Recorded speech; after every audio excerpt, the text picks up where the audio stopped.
Story 1. I tried to end my cheating quietly, but my loving husband walked in on my last meeting with a fair partner.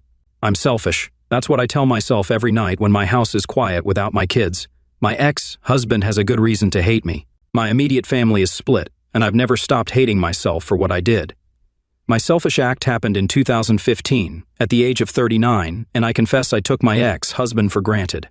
He used to call me beautiful daily, wanted closeness, took care of me, and treated me as his equal, not like a queen or princess. We were married for 20 years, high school sweethearts, each other's only. My family loved him, and he supported my brother through tough times. He was the go-to person when others needed help, a good man.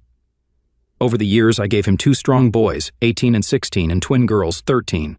I gained weight, felt self-conscious, but he always told me I was beautiful. Our arguments were rare, but when they happened, they were mostly about closeness, which I wasn't always in the mood for. When I turned 39, my birthday party revealed a new me. After a year in the gym doing yoga and Pilates, I went from 180 to 135 lbs. An amazing transformation for a formerly chubby girl. My ex-husband joined me at the gym, but not as much. He went from 260 to 225 lbs, shaping his body. Despite his increased affection, I still wasn't in the mood. We tried dinners, dancing, walks, and he helped around the house. He always looked at me with desire. Even after 20 years, any woman would want that desperately, but mentally, I just wasn't into it. At the time, I thought it was early menopause, having closeness 2 or 3 times a month. I was a one and done. He wanted more, but I refused couple counseling. Then my selfishness took over. A new manager in my office showed interest a few days after my birthday. He was slightly younger and handsome, and for some reason, he took an interest in me. At first, I ignored him, then it turned from ignoring to casual conversation. Then he flirted, and I showed him my ring. After 2 months of constant flirting, I flirted back, leading to me telling him about my life. I found myself thinking about him more and more. I now realize it was an emotional affair, but at the time, I felt high. My ex-husband suspected something was off. We had a heated argument, one that I honestly believed started when he tried to kiss me. I made a disgusted look, not towards my ex. I was thinking about this man when he leaned in, and I felt disgusted with the whole thing. At least that's what I tell myself. A week later, I told the new manager to meet me at a cafe to talk. I intended to tell him to leave me alone, that I couldn't do this. But before I could say anything, he kissed me, and my mind went blank. That was the start of our 6-month affair. During that time, I did things with him that my ex wanted. I was more eager and willing, always in the mood, because it was something new. Although my ex and I had closeness during this time, it wasn't as frequent. I started pushing him away, nitpicking on little habits, even belittling him. I'm ashamed of how I treated him. I only realized what I was doing when my brother visited and told me my ex confided in him about feeling depressed and thinking about separation. He felt that I didn't love him anymore, and he was falling out of love with me. That snapped me out of it. I immediately ended the affair, quit my job, and told myself I would make my husband feel loved and wanted. I was determined to fix this and be a better wife. My affair partner came to my house with a box from my office containing things I asked to be shipped. We talked, he wanted to know what went wrong, and I said I needed to fix my marriage. I told him to leave, but he insisted on one last encounter and foolishly, I agreed. We ended up in the guest room. I don't know how long it lasted, but suddenly he flinched violently. There was a loud bang, and my ex was in the room. My AP was on the floor, and there was a large hole in the wall. I tried to say something to my ex, but his eyes were bloodshot, tears flowing, and his lips trembling. He was in so much pain, and I felt disgusted. I watched as my AP stood up and tried to leave. My ex looked at him, and my AP told him to step back if he knew what was good for him. So my ex attacked him. I screamed and cried, telling my ex to stop. Out of desperation, I jumped on his back, resulting in me getting slammed to the floor. Everything got hazy for a while. Words sounded muffled. But when I came to, my ex had my AP on his side on the phone. All I could do was stare at my AP's swollen face and the blood and teeth on the floor beside him. There was a loud bang on the door, and I watched my ex put the phone on speaker, slowly place it on the floor, drop to his knees, and place his hands on the back of his head. The door opened, the police came in, handcuffed him, and the paramedics arrived. I soon learned that he called special services on himself. Everything went downhill at the hospital. My father didn't utter a word, he just looked at me with shame. My brother yelled at me, crushed, asking how I could do that to my ex. My mother consoled me, causing my father to yell at her. His family was furious. His sisters threatened, and his parents looked like they wanted to send me to an early grave. I approached my children, and they refused to speak to me. My sons couldn't even look at me. My AP was heavily injured, needing reconstructive surgery on his face. My ex practically shattered his face. At the hospital, a woman came to my room and immediately attacked me. My brother pulled her off me, and it turned out she was my AP's wife. I didn't know he was married. He never wore a ring or said anything. It made me feel even more terrible. Leading to the trial, my boys stayed with their grandparents on my husband's side, and my girls refused to talk to me. My ex didn't want to see me either. I tried to visit him at the county, and I was denied. My brother made sure my ex went to the correctional facility he worked at to keep an eye on him. When I asked my brother to relay a message for me, he told me to go to hell. During the trial, it was the first time in 3 months that I saw him. He looked at me with such anger, hurting more than anything I could ever imagine. He always looked at me with love, even when we were mad at each other. But during that trial, it was hate, and I needed to excuse myself to cry in the restroom. As the days went by, I was forced to recount my affair in every detail for all to hear. When I told them how long it was, my ex looked crushed, and my father stood up and walked out of the courtroom. During my ex's testimony, I learned that he came home to surprise me with lunch and a weekend trip for 2 to the Catskills. He had a full romantic getaway planned, only to walk in on us, and he reacted. He stated when the AP ordered him to step aside, he snapped and smacked him, only stopping when he tossed me off him. He quickly called special services, and we heard the recording in court. Hearing the pain in his voice, his sobs as he did what the operator told him to do, was soul-crushing. The AP couldn't verbally testify and was heavily medicated, so they used images of what he looked like, turning my stomach because I was responsible for all this. My ex smashed his eye socket, cheekbones, and destroyed his jaw. They stated that there were bone fragments too small to piece together. My former partner got charged with a 3rd-degree felony and got a 7-year sentence, leading my sons to protest loudly, daughters and his family to wail, haunting me still. The initial 3 months were incredibly painful. I got sued by my AP's STBX, soon-to-be ex-wife, for alienation of affection. My ex initiated a divorce. The eldest son moved out, another son isolated himself, and my twins rebelled fiercely. My former sister's-in-law attacked me at Price Chopper. His mother spat in my face when I tried to apologize. My father and brother refused to speak to me. Eventually, I had to find a new job since there was no income, and I nearly depleted savings. But I was practically blacklisted in my field. The accounting firm faced bad publicity, so I started working in retail and as a seasonal HR block adjuster during the tax rush. I almost lost the house. My ex refused visits, and every letter was returned. Crying in the shower became an almost daily occurrence. My parents almost separated because my mother constantly defended me. My brother refused to acknowledge me. Even lifelong friends were divided. Soon I contemplated ending things, picking up my belongings, and disappearing. The guilt was overwhelming. Eventually, I sought therapy, and the therapist scolded me, saying I had become too comfortable with my ex. I didn't see him as a husband but as a friend with benefits, and I treated him as such. She was right. I took him for granted. Almost a year passed in silence from my children. When I cooked dinner, they would collect their food and go to their rooms, refusing to look at me. I had meltdowns, begging them to say something, but nothing. My brother got married, and I wasn't invited, but my kids were. I continued trying to visit my ex, hoping he placed me on the visitor list, but I was always denied. Letters were still being returned, deepening my severe depression. One day, my brother showed up out of the blue. Shockingly, he scolded me, revealing my ex was in the infirmary after getting stabbed during a ravishment attempt by an inmate, resulting in my ex getting stabbed in the stomach and the inmate getting his spine broken. My brother screamed at me, "You did this," before leaving. I cried for days because he was right. I did this. Attempts to visit him at the infirmary were futile. For 4 additional years, I tried to talk to him and wrote letters, but they were returned. Thankfully, our children visited their father frequently, and I learned he was placed in protective custody by my brother since the attack. Over the years, my eldest attended the same college and took the same major as my ex. He only calls his siblings and never wants to talk to me. He never comes to the house for holidays, only to his grandparents. Another son followed suit, going to the same college and refusing to call me. My twins were hard on me, but they visited their father weekly, improving their mood. Whenever they got overly rebellious, their uncle disciplined them. My brother and I still hardly spoke. Attempts to visit his wife when they had their first child resulted in being asked to leave. My mother kept me in the loop on what was happening in their lives, but my father still refused to acknowledge me.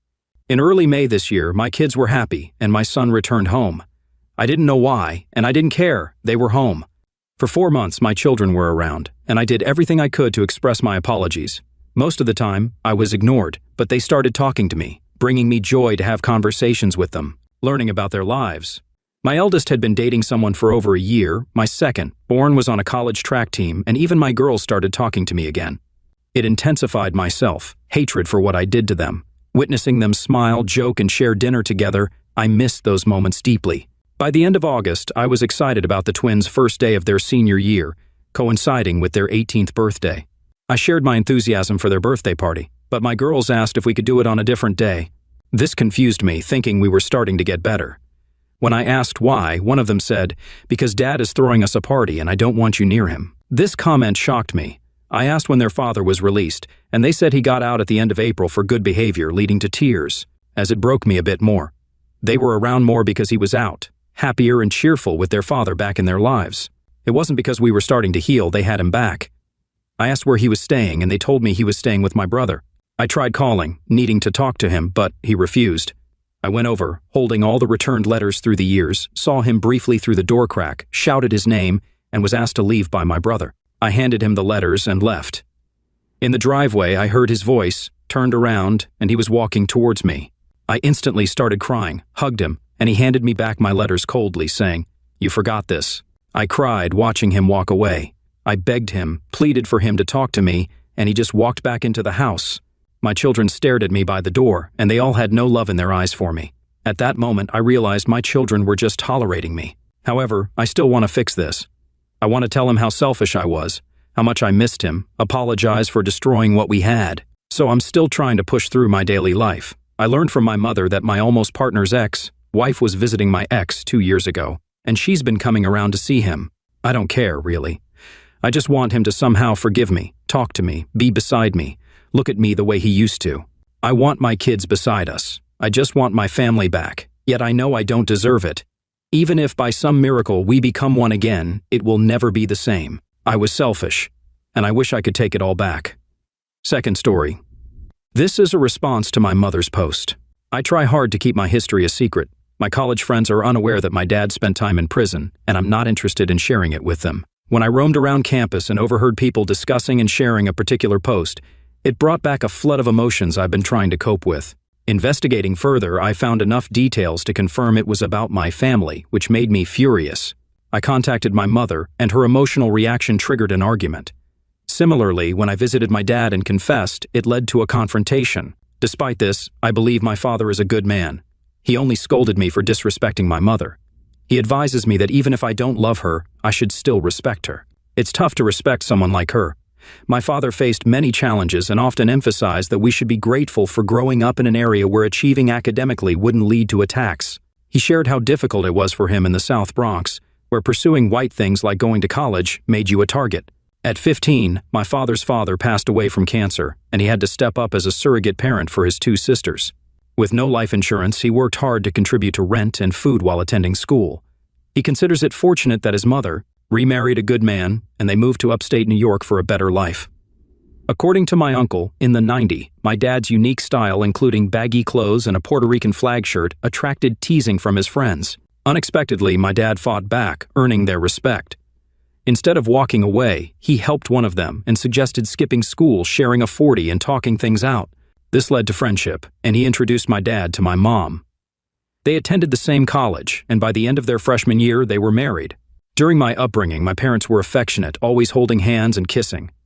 Even during my senior year, when things went awry, despite acting like a teenager in love with my mom, my dad never placed her on a pedestal. He advised me against it, explaining that women won't respect a man who does so.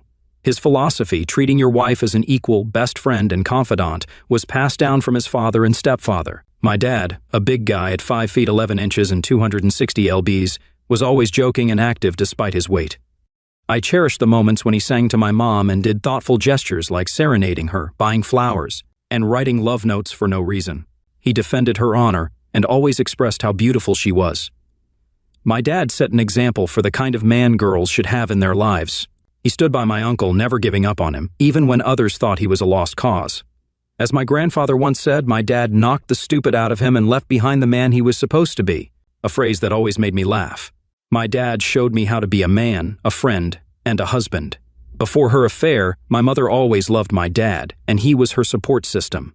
Even though they had the ideal marriage, my mom ruined it. I remember those months when she talked down to my father, and he pushed back but restrained himself. Despite his college education and successful career as a financial advisor, my dad could switch from zero to a more assertive demeanor in seconds. Grandma said he was like his father, kind, respectable, and helpful, but he wouldn't hesitate to defend himself with strength. My dad tried everything, buying flowers, taking her out to dinner, dancing, but she was in her own world, treating him poorly. We all witnessed it, especially its impact on my brother and twin sisters. Despite that, my dad smiled and assured us they would work it out. He believed Mom was stressed from work, especially when she quit her job. I genuinely thought her job was the issue. Then my dad got arrested. Mom, do you know the embarrassment we felt when the whole school was talking about it? Dad was arrested because you cheated. I couldn't stand to look at you, so I stayed at Grandma's. The sight of you disgusted me. And when I visited Dad, he couldn't bear to look at me. He was ashamed and said he failed as a husband and as a man. I told him he didn't, but he insisted he did because a responsible man would think about the consequences before doing something so foolish. As a husband, he felt he failed because his wife betrayed him. I pleaded with him to look at me, but he wouldn't. Then you had the audacity to ask us for forgiveness, and for the first time in my life, I wanted to physically hurt you. We were all hurting, and you sought forgiveness. Sitting through that trial, listening to that special services call, was the worst 25 minutes of my life. 25 minutes of hearing my father, who would have done anything for you, crying and asking the operator for help. He repeated over and over that the love of his life cheating hurt us more than anything. I know you tried to act as a character witness for Dad. We all told you not to do it, but you did it anyway. Why did you want to show us that you still loved him? Tell the court he's a good man, in my opinion. That cross-examination, where you revealed how long you were with that person, was why we lost him. If we had a proper lawyer instead of an appointed one, he might have walked. I had anger issues because of that. My brother became a closet drinker, and one of the twins was suicidal. But you didn't notice. All you wanted was to try and fix things with Dad, leaving me to support my siblings. I hated you, and in some way, I still do. When I went to college, I wanted nothing to do with you. Like my father, I had to be a surrogate parent to my siblings. I was working a full-time job, going to college, and sending you money for bills. Mom, I know it was hard and you were depressed, but you had help with the bills. Grandma defended you out of family loyalty, not belief. At least that's what the twins believe. When Dad got stabbed, I almost had a breakdown. I had just seen him that day, making jokes about the prison body plan. I was halfway back to school when I got the phone call. I nearly crashed the car because my brain turned off. It was tough for everybody. I didn't tell anyone this, but I sat outside that person's apartment wanting to confront him. When I saw him walking with that cane, I remembered what Dad said and drove off. As the years passed. Grandma died, then Grandpa from broken heart syndrome, and Dad couldn't attend the funeral. Did you know that both his sisters got married in the waiting area so he could give them away? The damage you've done is tremendous. And it didn't help that you kept asking us to forgive you, to give you another chance. You never gave us room to comprehend, to heal. You just kept asking. And all I see is that you wanted to make yourself feel better. You didn't give a damn. You didn't try. You just gave us space and acted as if we were supposed to suddenly act normal again. Yes, you did try in the later years, but not during the time you were supposed to, when it was most important. When Dad got out, he told us to start talking to you, saying you're a good mother, so we did. And it made you happy for a while. I remembered what it was, like not to hate you. Dad had issues finding work initially, but one of his old clients hired him. I didn't expect the twins to drop that bomb on you. Dad didn't want you to know he was out. When you appeared, it bothered him. He threw up after speaking to you, saying the very sight of you sickened him. She's been seeing Dad weekly for over 3 years, and they've been spending time together since he got out. So please, stop fantasizing about getting back together. If you want to talk or fix things with your children, call me. Your post last week about our worst moment was pure selfishness, as Dad sees you only as the mother of his children, nothing more. Story 2. My alpha husband got his revenge after discovering my small cheating mistake. I can't believe I'm the one writing this, but here I am. To keep things confidential, I'll speak in general terms and use fake names. Let's call my husband Deegan and me Jenny. We're both in our 20s and have been married for over 2 years. We crossed paths unexpectedly in public, started chatting, exchanged contact info, and the rest, as they say, is history. It felt like love at first sight, at least for me. We dated for 6 months, and then lived together for a year before tying the knot. Due to my parents' insistence, we had a large wedding. They covered all the expenses except for the bar tab and our honeymoon, which Deegan's parents paid for. My parents adore Deegan, and his parents have a deep affection for me. Our marriage has been fantastic, and I wouldn't change a thing. Deegan treats me exceptionally well, and I do the same for him. It's just our natural way of expressing love. Now, you might wonder what's the issue here. Well, the problem is that I cheated on Deegan with a colleague from work 2 months ago, and now I'm burdened with guilt. Whenever Deegan does something kind for me, I feel terrible inside. I'm overwhelmed with guilt and a sense of not deserving his kindness.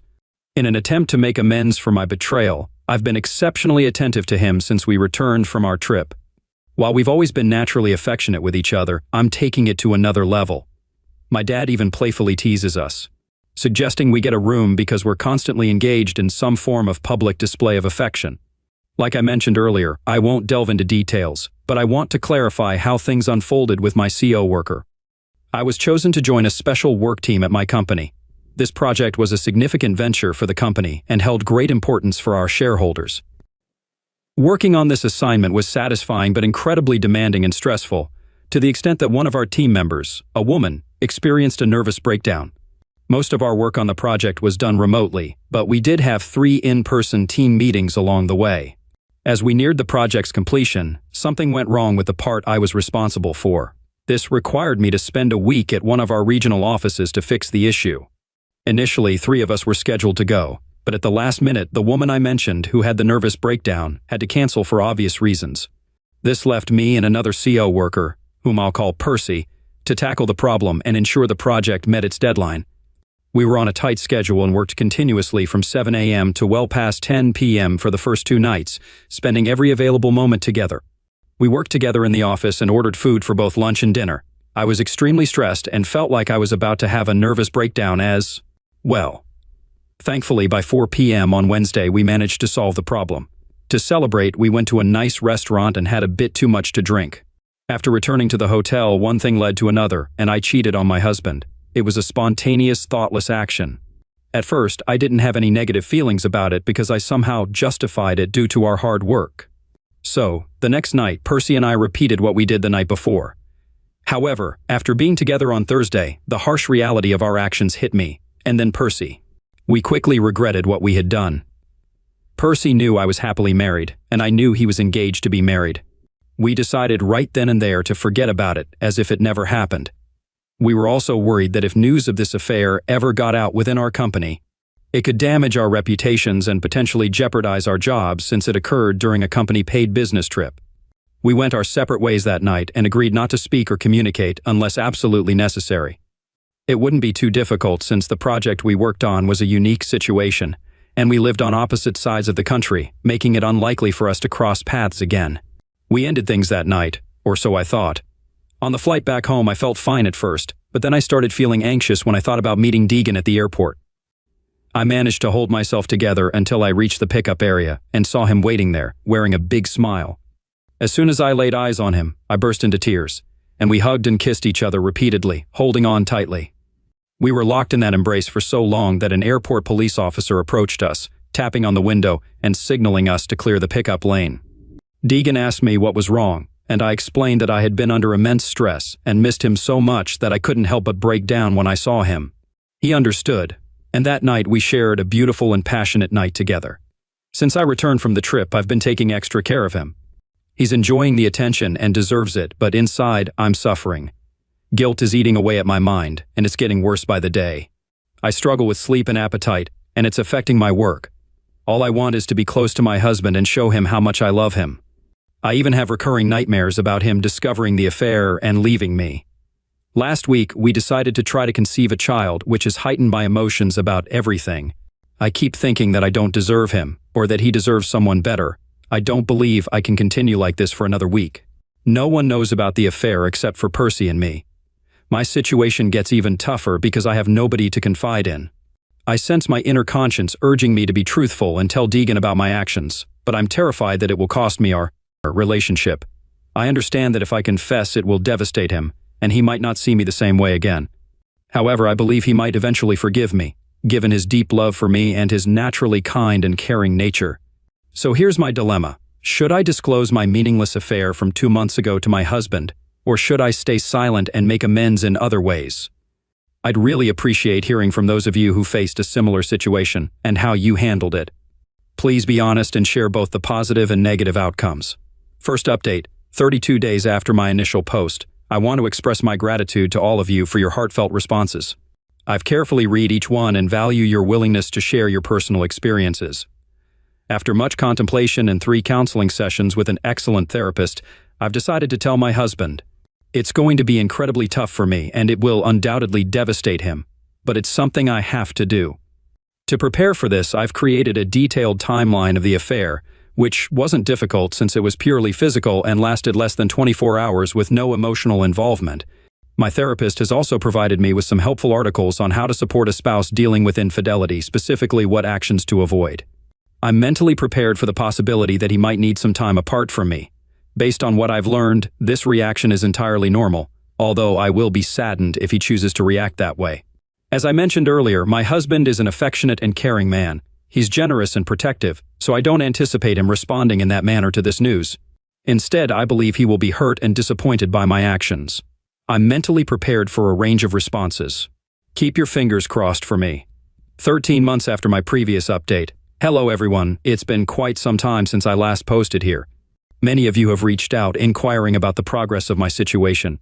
I want to express my gratitude for your interest and concern. I intended to provide an update earlier, but life got pretty hectic, and I simply didn't have the time or energy. Things have finally started to settle down for me recently, so here I am. I'll continue where I left off. If you recall, I was about to confess to my husband about the short-lived affair I had with a CO worker. My plan was to have that conversation on a Saturday morning, and I followed through with it. I ensured that we'd both be present that morning because we had plans for the afternoon. And I wanted to talk without interruptions.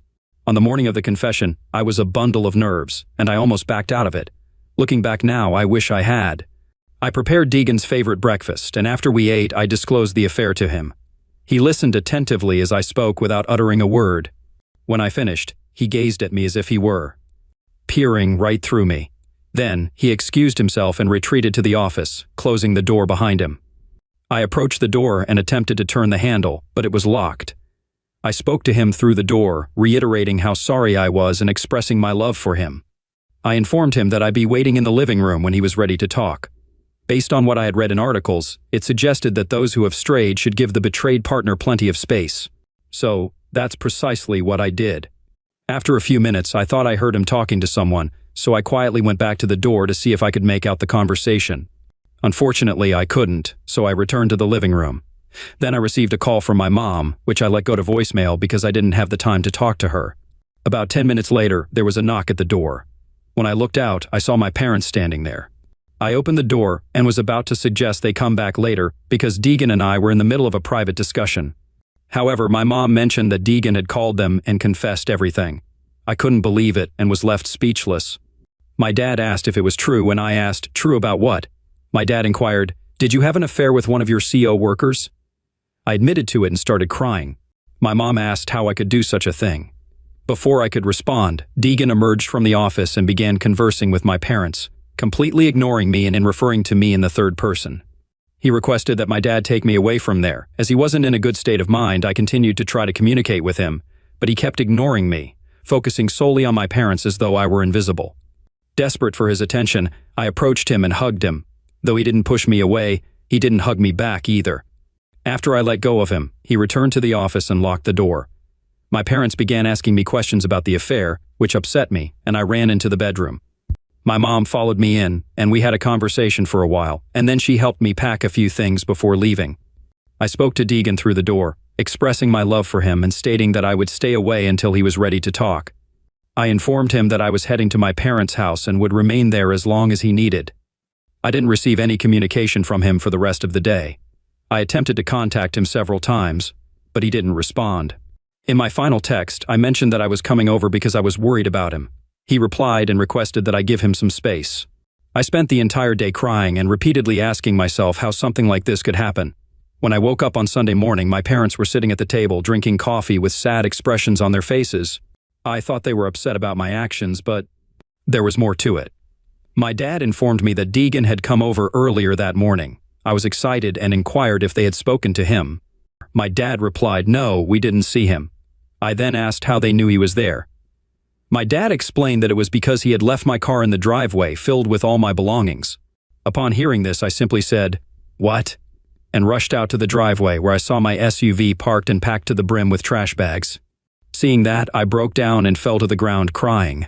I couldn't believe what I was witnessing. I told my parents that I needed to go to my house to speak with Deegan. Upon my arrival, he was at home but didn't answer the door. I attempted to unlock the doors using my keys, but the internal deadbolts were engaged, and I couldn't gain access. My next thought was to enter through the garage, but when I checked my visor, I realized Deegan had taken the remote. My idea was to enter through the garage keypad, but he had changed the code, effectively locking me out of my own house. Given the early hour on a Sunday morning, I didn't want to disturb the neighbors, so I started texting him. Initially, I was polite, but when he didn't respond, I sent a text expressing that it was my place too and he couldn't just lock me out. His response was simply, "Sue me." I couldn't believe that the man I had once loved deeply and who had been kind and caring was treating me this way. I knew I deserved consequences, but not like this. At the very least, I expected him to be civil and not behave like someone irrational. Ultimately, I returned to my parents' house, locked myself in my old room, and spent most of the day in tears, utterly bewildered by the events of the past 24 hours. Throughout the day, I continued my attempts to contact Deegan, but he remained unresponsive. On Monday morning, I contacted my boss and requested 3 days off to address the situation. I returned to the house on Monday morning and managed to gain entry. Deegan was not there, and when I entered our bedroom, I noticed that all of his clothes were gone. It was when I entered the office that I saw something that shattered me. I discovered our wedding album cover beside the shredder, and Deegan had removed all the pictures and shredded them. I couldn't believe it. As I walked around the house, I noticed that all the pictures of us had disappeared. Upon further searching, I found the empty frames, and it became clear that he had shredded those as well. I felt deeply saddened and couldn't comprehend what was unfolding. I decided to call Deegan's workplace and spoke with the receptionist. I inquired if I could speak with him, and she informed me that he wouldn't be in the office for the remainder of the week, as he had taken the week off. I then reached out to my mother-in-law. She picked up the call and mentioned that Deegan had already informed her and my father-in-law about everything. I asked if she knew his whereabouts, and she confirmed that she did, but declined to tell me and abruptly ended the conversation. I felt hurt by this situation, as I had a close relationship with my in-laws. On Wednesday of that week, I started receiving calls from Percy. I chose to ignore all his calls and sent them to voicemail. Afterward, when I listened to his messages, he was urgently requesting me to call him as soon as possible. Finally, in his last message, he mentioned that Deegan had somehow contacted his fiancée and disclosed everything about the two of us. Upon hearing this, I called Percy, and he was angry. He reminded me that we had promised not to disclose anything to anyone. I acknowledged this and admitted that I should have informed him before speaking to my husband. But I hadn't anticipated his reaction. Percy then revealed that he had told his fiancée that my husband was lying and that nothing had occurred. He informed me that she intended to call me, and he insisted that I tell her the same story. I informed him that I couldn't comply with that request, and he began pleading with me. Once I reiterated my refusal to lie, he started verbally attacking me, using hurtful words and insults. He wouldn't stop, so I decided to end the call by hanging up on him and blocking his number. Shortly after, I received a call from his fiancée, and I disclosed everything to her. She remained silent as I recounted the events, and when I finished, she abruptly hung up. However, the ordeal didn't conclude there. When I returned to work the next day, I was summoned to the office of the HR director, who happened to be a friend of mine. Initially, I didn't suspect anything amiss, but upon arriving, I noticed the HR manager and the director of security were also present. I had a feeling I might be in trouble. They asked me to take a seat and mentioned that they had some questions for me. They informed me that they had been contacted by someone alleging that Percy and I had engaged in an affair during company time and had utilized company resources. My heart sank, and I started to cry. I then proceeded to confess what had occurred but clarified that nothing had happened during official work hours. The HR director explained that when salaried employees travel for business, the entire trip is considered work time. She went on to clarify that the hotel room is regarded as a company resource since it was paid for by the company. They proceeded to inquire about the second night when Percy and I were together. They asked if I had dinner with Percy that evening, and I reluctantly admitted that I had. They followed up by asking if I had consumed wine, to which I replied affirmatively, disclosing that I had 2 glasses. Next, they inquired if I had bought the wine, and I responded that I hadn't. Percy had made the purchase. The HR director pointed out that this violated company policy because employees are not allowed to use another employee's card for food or drinks. As a result, I received a final written warning for these infractions, while Percy faced termination. To clarify, there was no preferential treatment due to my gender. Percy would have faced the same consequences if those were the only issues, but unfortunately for him, there was more to his situation. Percy got terminated because he extended his stay by an extra day without a legitimate business reason and charged the entire expense, including the flight change fee, hotel stay, and all his meals, which included the 2 bottles of wine. He extended his stay solely to be with me the following evening. I feel deeply remorseful about what happened to Percy. He was an outstanding employee with a promising future, but now he's unemployed and his fiancée left him, all because of my actions. As for me, any aspirations of getting a promotion in the aftermath of this incident seem unlikely. To add to the turmoil, the following Monday at work, Deegan had divorce papers served to me at the reception desk. The receptionist called to inform me that there was a delivery up front. As I arrived there, a man was waiting with a box of flowers. I hoped they were a gift from Deegan, and indeed they were. However, after I signed for the package, the man handed me the flowers and then delivered the divorce papers, stating, "Mrs. Jenny, you have officially been served with divorce papers." My world fell apart at that moment, and I couldn't hold back my tears. I had to leave the office and decided to take the rest of the week off. Over the next 7 months, I made every effort to salvage my marriage, but Deegan refused to engage with me at all. In fact, he hasn't uttered a single word to me since I confessed. Our divorce has now been finalized, but I'm still struggling emotionally. I cherish and miss the kind man he used to be before my affair, but I understand that person no longer exists. I acknowledge that I deserve to face consequences for my actions, but I never anticipated Deegan's reaction. I knew there was a slim chance that my confession could end our relationship, but I believed that likelihood was exceedingly rare. I want to conclude with a message for my husband, babe. If you ever come across this, I want you to know that I am genuinely sorry and will love you eternally. Alright, that was a fun story. Now let's move on to another exciting one. Stay tuned and let's dive in. I'm 36 years old and my wife is 38. We first crossed paths when I was in my 3rd year of college and she was in her 4th. Since that day, we've been together. After dating for 3 years, we made the decision to move in together. Then, after 3 more years, we tied the knot. 2 years after that, our happiness grew when my wife became pregnant, and we welcomed our daughter into the world. Like any typical family, we had our fair share of domestic disagreements, but we always managed to reconcile. Swiftly, sometimes even in the middle of an argument. In general, we were a traditional family. Once I completed my education, I embarked on my career journey, working hard to climb the corporate ladder. Eventually, I earned enough to afford a spacious 4-room apartment. We invested significantly in renovating it and happily settled into our new home. My wife, after her maternity leave, resumed her career, which went quite smoothly. She secured a good position and started earning a decent income. With our combined earnings, we achieved financial prosperity. Over time, we acquired everything we needed, including a new apartment for our growing daughter, luxurious cars, and all the comforts one could desire. Life felt abundant. I held deep love for my wife and remained faithful to her throughout our marriage. I wasn't a heavy drinker, but occasionally I'd enjoy a glass of wine with dinner. I recently gave up smoking. We always planned our vacations together, and I developed a passion for diving and skiing. While my wife chose not to dive due to fear, she took up skiing. Our lives revolved around working, earning money, and savoring the rewards of our hard work. My wife's job was related to international business, often involving meetings with colleagues from abroad for negotiations. Gradually, I began to notice that her interactions with these colleagues appeared to be longer than before. While it initially piqued my curiosity, I didn't pay much attention to it at first. Another notable change was her receiving Snapchat messages in the evenings. Oddly, when her foreign colleagues were around, these messages stopped coming.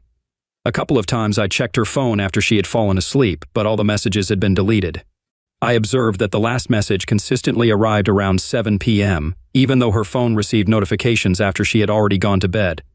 In the end, suspicion completely consumed me. One evening she arrived home late, around 10 p.m., and I, perhaps foolishly, jokingly inquired if she had bid farewell to her secret admirer. I witnessed a fear in her eyes like never before. However, once she realized I was teasing, she smiled and dismissed it, calling me a fool. Furthermore, she occasionally traveled abroad to visit her colleagues. In return, when my suspicions peaked, I reached a breaking point. I resorted to installing spyware on her phone, enabling remote control through SMS or my personal account. This software could capture audio from her surroundings, take pictures with the camera, and send all the data to my personal account. One day, she embarked on another business trip, and in the evening after spending time with our daughter, assisting her with homework, and putting her to bed, by 10 p.m., I accessed the spyware account and instructed it to record her phone's surroundings for 10 minutes. A few minutes later, a recording popped up on my account, and upon listening, I heard my wife's voice in a room with a man. They conversed in English, and I comprehended every word. Their discussion revolved around ordinary life matters, accompanied by laughter. I realized they were alone in that room. Then, a sudden clinking of glasses amid their laughter sent my heart racing. At that instant, I sent another command to record for an additional 20 minutes and capture an image of the surroundings. Shockingly, the photo came out as a dark square, indicating the phone was placed with the camera facing down. Swiftly, I directed the program to snap a picture using the front camera. The resulting photo showed the phone resting on the bedside table in the room, partially capturing the bed's headboard and an adjacent wall lamp. 15 minutes later, another recording emerged, sending shivers down my spine. As I played it, their laughter and conversation filled my ears once more. I found myself in a state of disbelief and shock, as if my entire world were collapsing right before my eyes. Stunned, I poured myself a drink and instructed the program to record for an additional 4 hours, during which I drowned my sorrows in alcohol. The following morning, Thursday, I was utterly shattered. As it was time for my daughter to go to school, I informed her that she didn't need to attend classes that day. I also notified my boss that I would be taking a couple of personal days until Monday. My wife's expected return was on Sunday, so I settled down and began listening to the 4-hour recording. However, I could only bear to listen for 40 minutes because, at that moment, I unmistakably heard the sounds of my wife's pleasure, the same sounds I had known for over 13 years. It felt like a sharp knife had pierced my heart, causing both emotional and physical anguish. Stunned and overwhelmed, I hurried to the bathroom, feeling nauseous. I couldn't tell if it was a hangover or the current situation causing it. I stood under a freezing shower for 20 minutes, desperately seeking relief. Afterward, I took our daughter to visit her grandparents, promising to explain everything later, and then returned home alone. During lunch, my wife called and genuinely inquired about my well-being. I stood there in silence, unable to utter a word. Feigning a poor connection, I informed her that I wasn't feeling well and would stay home for a few days, entrusting our daughter to her grandmother's care. That day felt like the most agonizing of my life. I experienced a personal hell, feeling utterly lost and unsure of how to proceed. My mind was consumed by a constant buzzing that drowned out my own thoughts. I sat on the couch and wept like a child, overwhelmed by waves of anger and apathy. The more I let my emotions out, the more they seemed to numb me. By the day's end, I was emotionally drained. In the evening, I returned to the spyware account and began giving commands to the phone. I received photos, some taken from her bag and others from the table. There were recordings of her performances in restaurants with numerous voices, presumably her colleagues. Then, as the evening progressed, I stumbled upon something different. The phone was once again on the bedside table, capturing her voice along with someone else's. However, this time, there were no intimate sounds. Unable to endure it any longer, I called her. After 4 rings, she answered, noticeably panting. I inquired about her heavy breathing, and she explained that the hotel elevator had broken down, forcing her to climb the stairs to her room. We talked for a while, and I did my best to maintain a calm and steady voice. Eventually, I mentioned that I was going to bed, wished her good night, hung up, and swiftly sent a command to the spy program, requesting a rapid series of pictures using the front camera. Her mistake occurred right then. After our call, she placed the phone not on the bedside table but on the bed beside her. As a result, the front-facing camera started capturing slightly tilted but candid photos. These images revealed her sitting astride someone else, with her head thrown back. Following that, there was a recording that captured unmistakable sounds, instantly exposing her actions. That was the final straw for me, and I documented these notes and materials. At that point, she had become a complete stranger to me. From that moment on, I refrained from further investigation until Sunday because everything had become painfully clear. I was pondering my next steps. Should I pursue a divorce? What about our 6-year-old daughter? On Sunday, late at night, she returned home, eager to kiss me. I pulled away, telling her I was still unwell. I had an urge to confront her and let my anger out. Instead, I retreated to the office and slept on the sofa. The following morning, I woke up before her, couldn't bear to be around her any longer, and headed to work.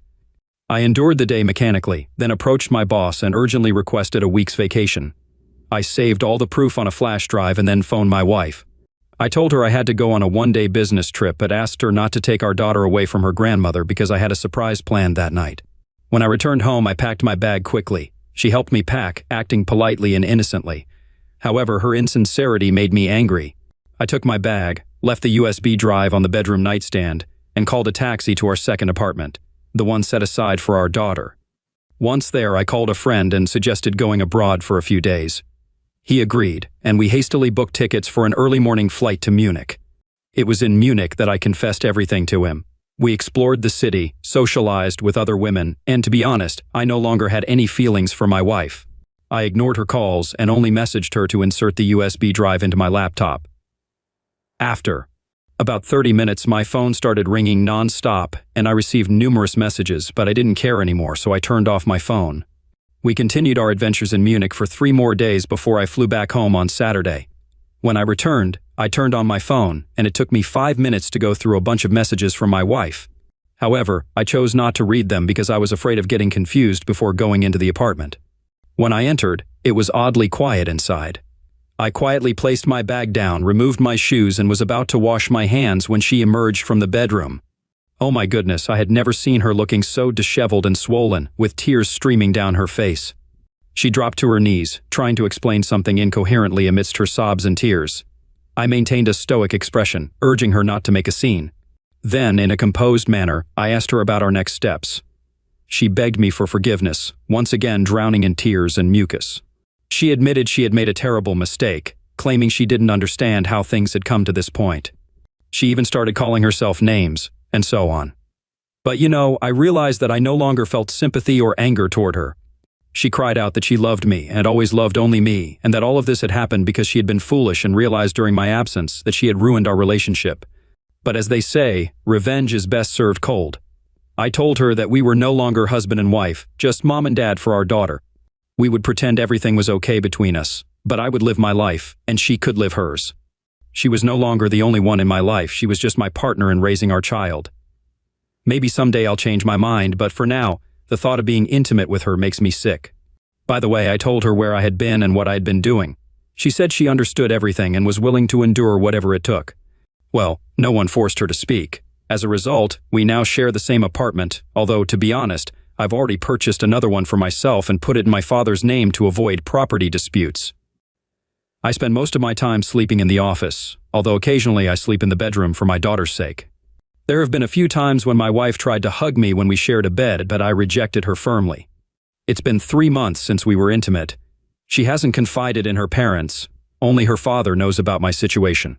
We agreed to take a family vacation once a year for a week, but now we'd have separate beds.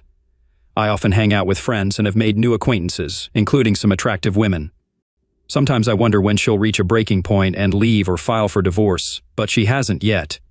I frequently catch her staring at me like a scared cat, but honestly, I don't care, even.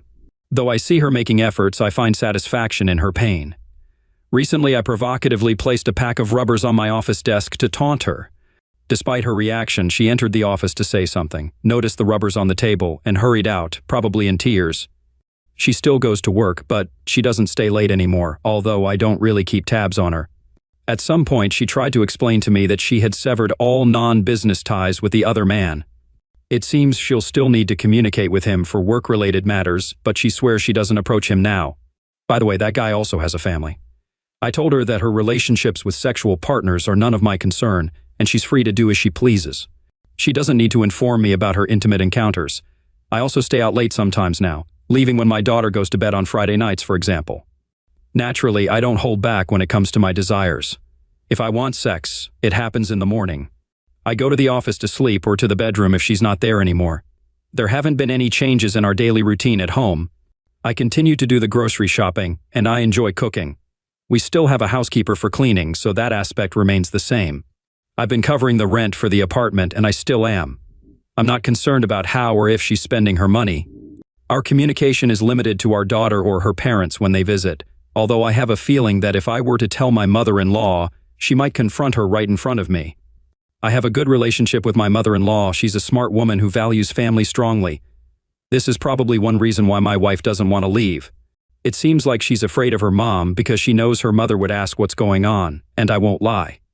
In general, I tease my wife as much as I can, and I find enjoyment in it. Yes, maybe I've become somewhat of a monster now, but she's the one who brought this out in me. And you know what surprises me? Her persistence and patience. It's like a challenge to me. I wonder how much more she can endure.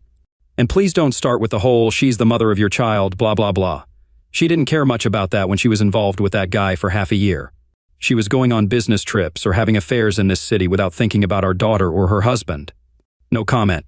Whenever I feel like I might soften, I remember that day and what I felt, and it strengthens my resolve.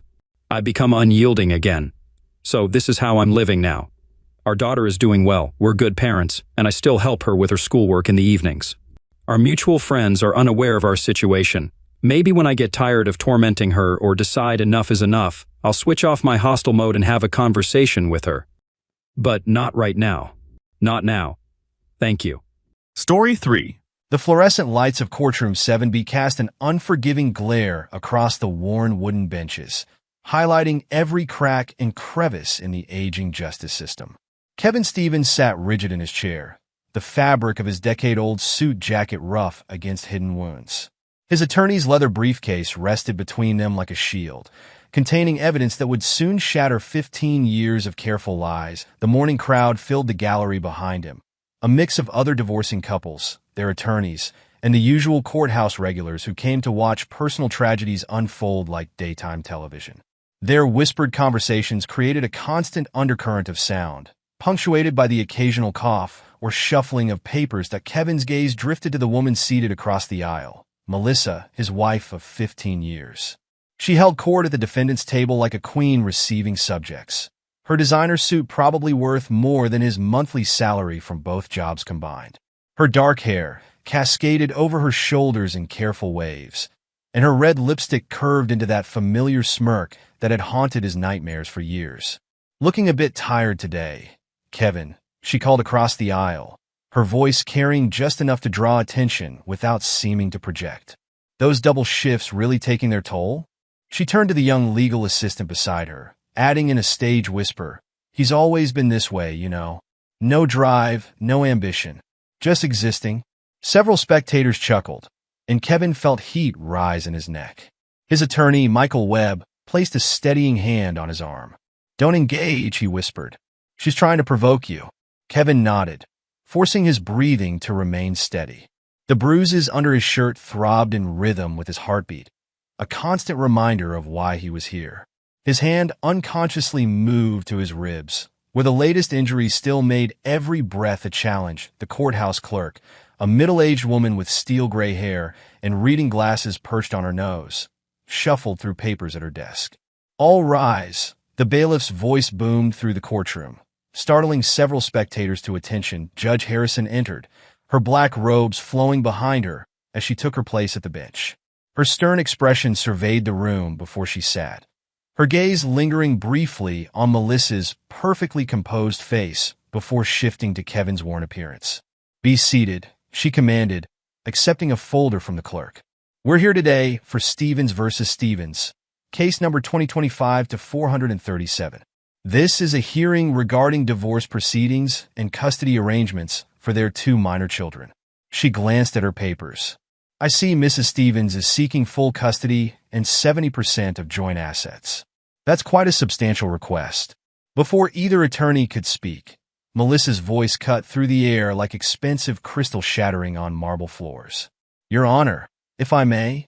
She stood, smoothing her skirt with manicured hands that had left countless invisible scars on Kevin's soul. "I believe it's important for the court to understand the full context of our situation." Judge Harrison's eyebrows rose slightly, but she nodded. "Proceed, Mrs. Stevens, but be brief."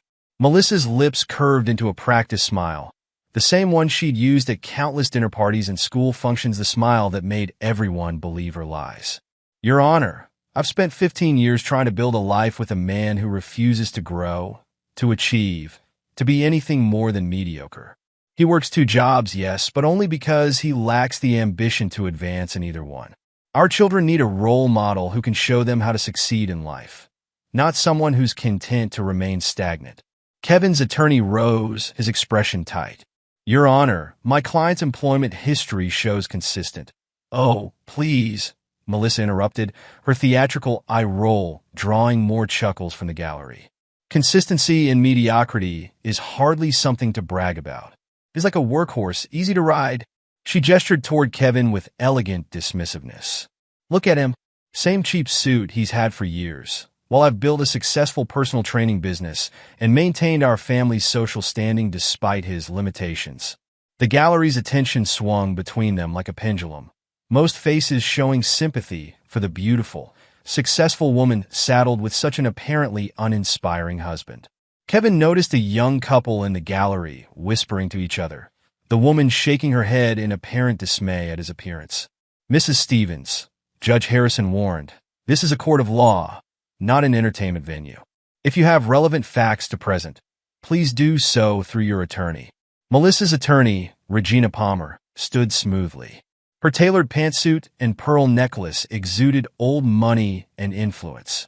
Your Honor, my client is simply expressing her frustration with a marriage that has failed to meet even basic expectations.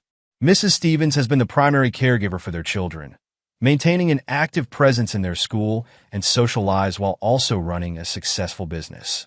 Mr. Stevens, by contrast, has been notably absent from most significant family events.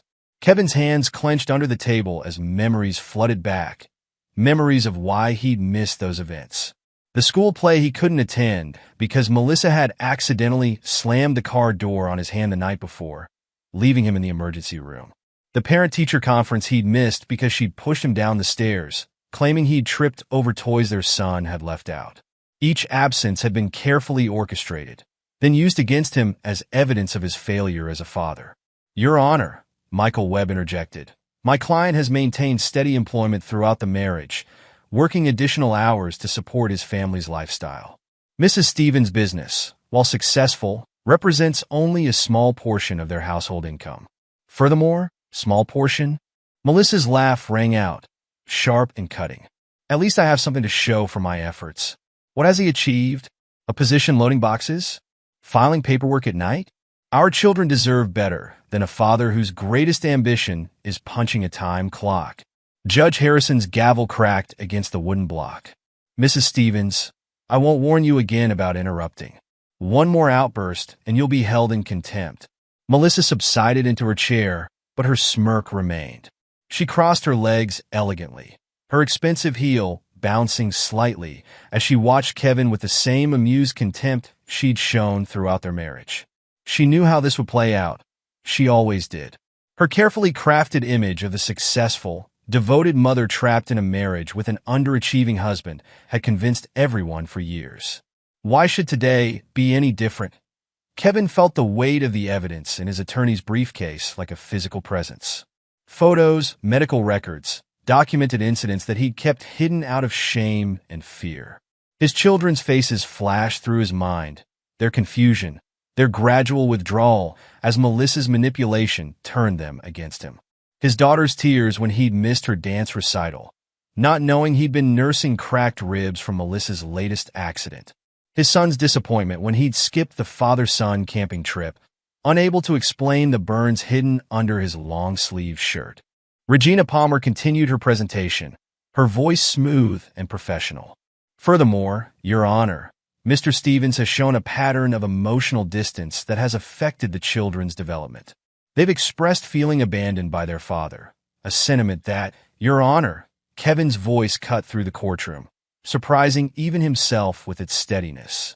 All eyes turned to him, including Melissa's, her expression a mixture of amusement and contempt. Yes, Mr. Stevens? Judge Harrison leaned forward slightly, her expression neutral but attentive. Kevin stood slowly, his chair scraping against the floor. Before we continue, I'd like to submit additional evidence for the court's consideration. Melissa's smirk widened as she leaned toward her attorney, whispering something that made both women smile. She clearly expected more excuses, more fumbling explanations about his absences and failures, but Kevin wasn't looking at her anymore. His fingers moved to his shirt buttons, and for the first time in 15 years, he felt no fear that as Kevin's fingers worked at his shirt buttons. His mind drifted back to 6 months ago, the night that had finally broken through his wall of denial. The memory rose unbidden, clear as crystal, each detail etched in his mind with painful precision. The warehouse had been unusually quiet that evening, the usual rhythm of forklifts and shipping containers subdued by a scheduling mix-up. His supervisor, Tom, had approached him near the end of his shift, clipboard in hand. "Stevens, we've got a situation," Tom had said, his weathered face apologetic. "Corporate double-booked the night crew. We're overstaffed, and since you've been pulling doubles all week." He'd trailed off, but Kevin had understood. As usual, his dedication to extra shifts had worked against him. The drive home had been surreal.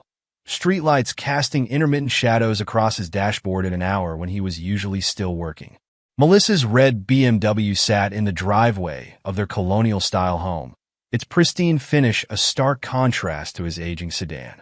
The house was dark except for a faint glow from their bedroom window. Unusual for 7 in the evening, the kids were at their grandmother's house, Melissa's mother, a woman who'd never missed an opportunity to remind Kevin how fortunate he was that her daughter had settled for him. Every visit came with subtle jabs about his career, his clothes, his general existence. "At least you're reliable," she'd say, making it sound like an insult. Like a faithful old dog. His key had turned in the lock with its familiar squeak, a sound he'd been meaning to fix for months. But Melissa always had more important uses for his maintenance fund. The house was eerily quiet. None of the usual sounds of television or music that typically filled their home. Kevin had stood in the foyer, his work boots feeling too loud on the hardwood floors that Melissa had insisted on installing last spring, in investment in their future that had cost him 3 months of extra shifts. Family photos lined the walls, carefully curated to show their perfect life. Vacation snapshots, school portraits, holiday gatherings. In each one, Melissa stood front and center, radiant and commanding, while Kevin lingered at the edges.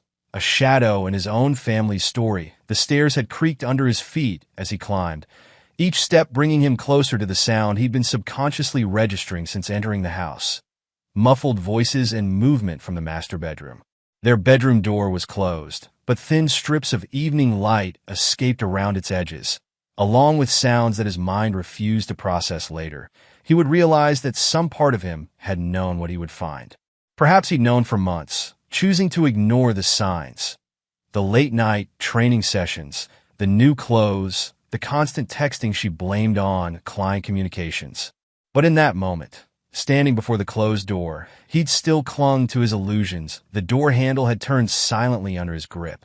He'd oiled it just last week at Melissa's insistence that it was embarrassingly loud. The irony would strike him much later. Evening light filtered through half-closed blinds, casting striped shadows across their king-size bed. Another of Melissa's necessary purchases. And there they were, his wife of 15 years entwined with a man Kevin recognized from her gym. A personal trainer half his age with the kind of muscled physique Melissa had always berated him for lacking. The young man had noticed him first, his eyes widening with shock and something like shame. But Melissa had simply turned her head lazily, her expression one of mild amusement, as if Kevin had interrupted nothing more significant than her reading a book. "Oh," she'd said, her voice dripping with casual cruelty. "You're home early." No attempt to cover herself. No hint of embarrassment or remorse. She'd stretched languidly, like a cat in a sunbeam. "Well, this is awkward." The young trainer had scrambled for his clothes, muttering apologies that seemed directed at the air between them. But Kevin barely registered his presence. His entire world had narrowed to Melissa's face, to the look of amused contempt she wore like expensive perfume. "Did you really think you were enough for me?" she'd asked, examining her manicured nails as if discussing the weather. "You're just boring, Kevin. You'll never be enough for anyone. I mean, look at you coming home smelling like a warehouse, wearing clothes from a discount store. It's embarrassing, really."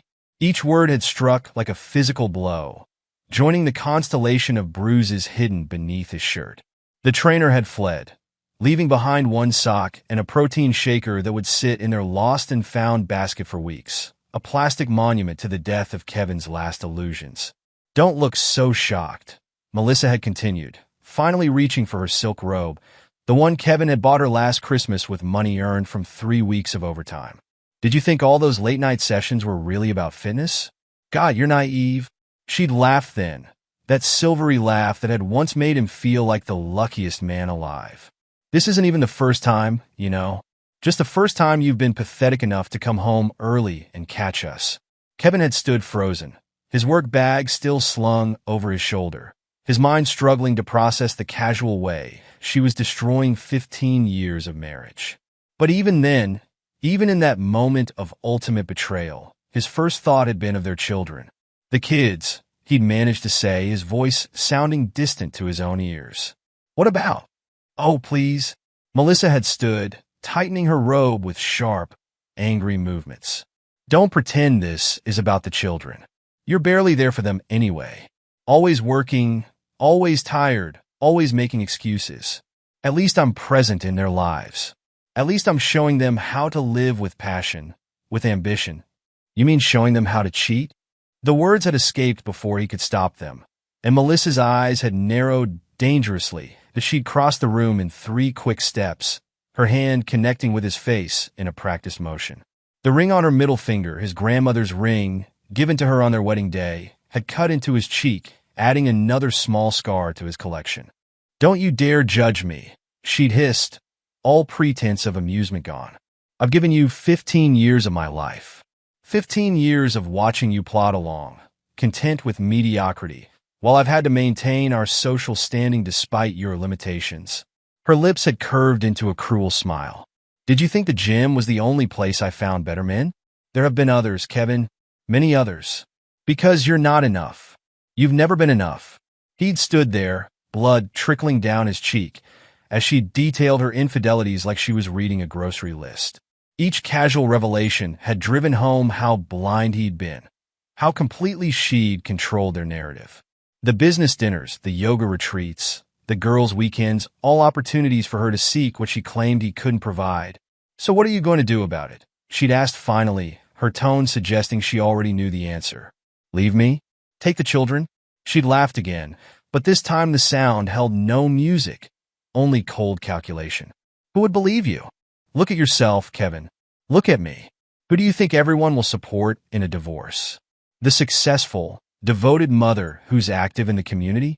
Or the absent father who works 2 dead-end jobs and can barely afford a decent suit?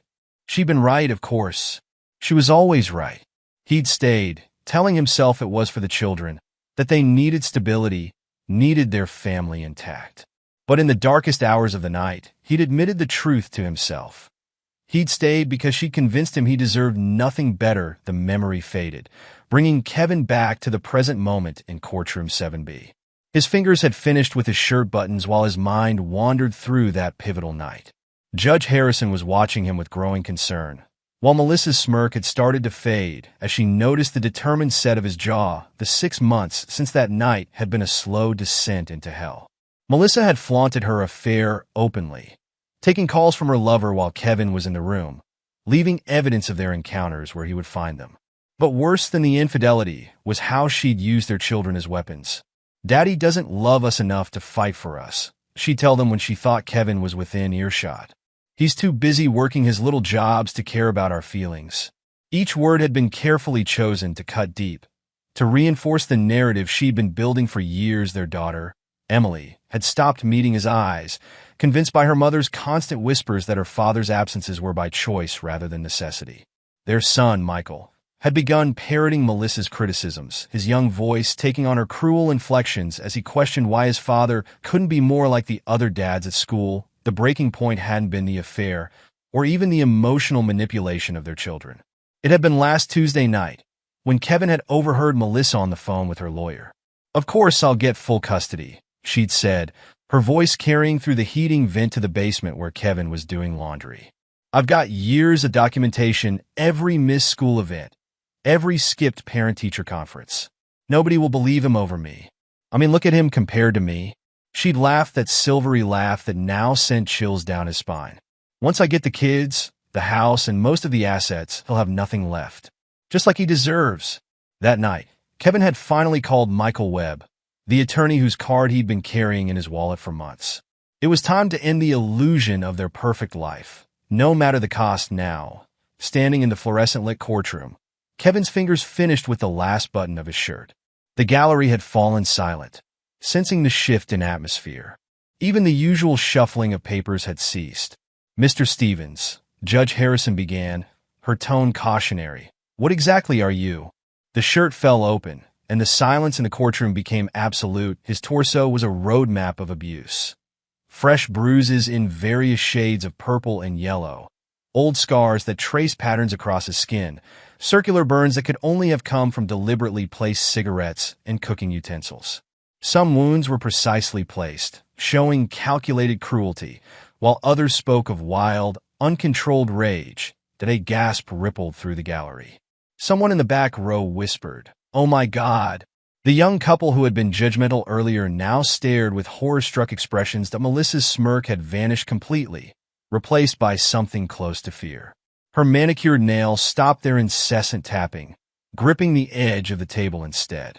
"He's lying," she said, but her voice had lost its smooth control. "He's making this up? Those could be from anywhere he works in a warehouse. For God's sake." "Your Honor," Michael Webb said into the stunned silence, opening his briefcase with deliberate movements, "we have documented evidence of ongoing domestic abuse spanning the entirety of the Stevens marriage."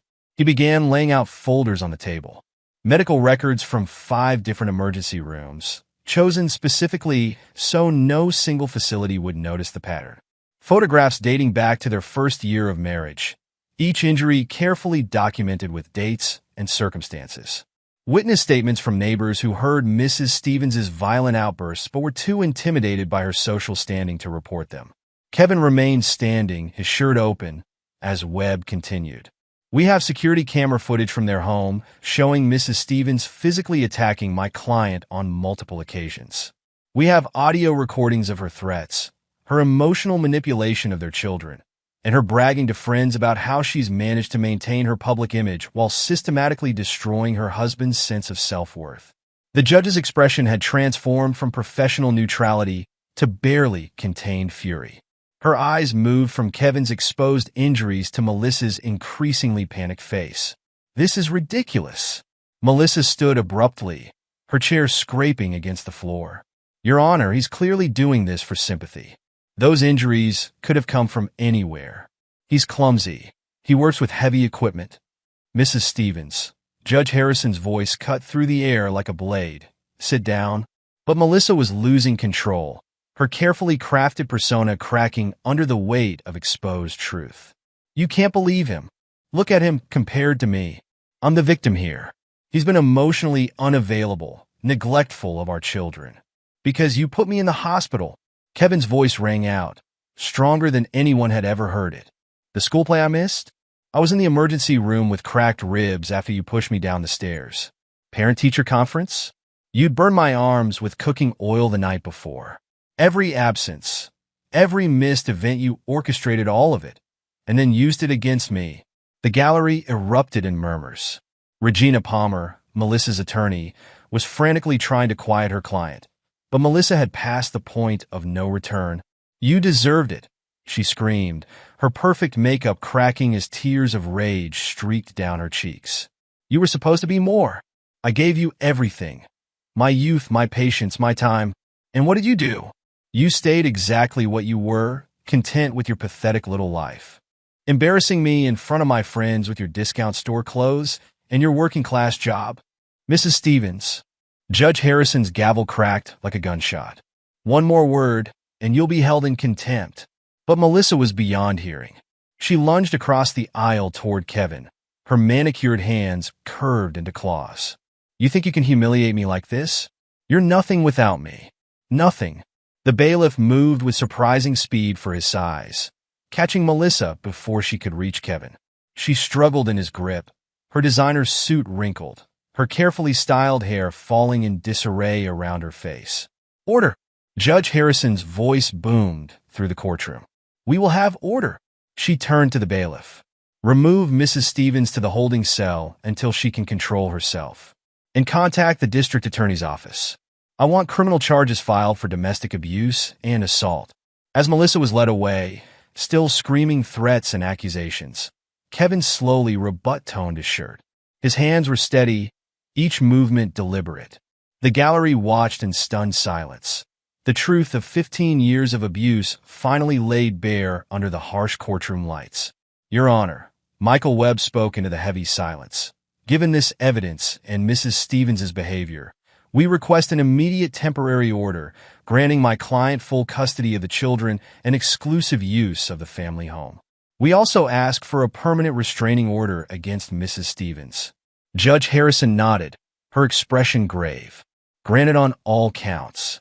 We'll reconvene next week to formalize the arrangements, but effective immediately.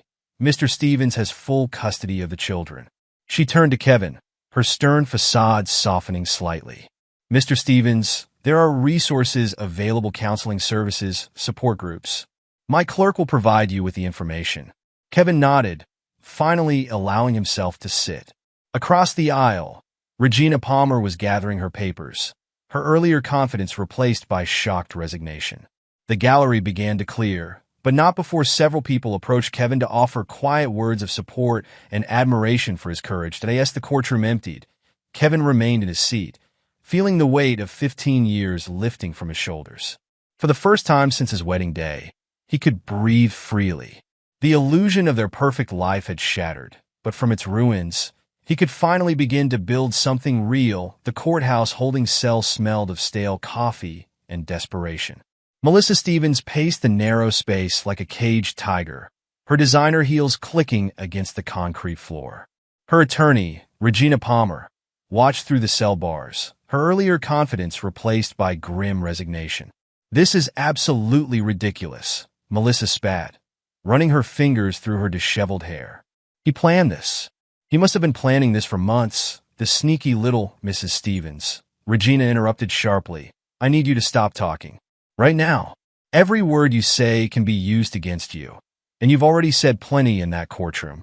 Melissa whirled to face her attorney, her mascara leaving dark streaks down her cheeks. "Used against me? I'm the victim here. 15 years I spent trying to make something of him, trying to push him to be better. And this is how he repays me. By showing evidence of systematic abuse." Regina's voice was cold. "Those photographs weren't manufactured, Melissa. The medical records are real. What exactly did you think would happen when you sent your husband to the emergency room? He needed to learn." Melissa grabbed the cell bars, her knuckles white. "You don't understand. He was embarrassing me in front of everyone with his contentment. All my friends' husbands were executives, doctors, lawyers. And there was Kevin, happy to work in a warehouse, happy to file papers at night, happy to be nothing." Down the hall, Kevin sat in a small conference room with his attorney and Detective Sandra Martinez, a veteran of the domestic violence unit. The detective's dark eyes were focused and sympathetic as she reviewed the evidence. "Mr. Stevens," she said, setting down another photograph, "why didn't you come forward sooner?" Kevin's fingers traced the edge of the table, his voice quiet but steady. "Would you have believed me? Look at her, then look at me. Everyone always believed her. Even our children." "Speaking of your children," Michael Webb interjected, pulling out another file, "we need to discuss their safety.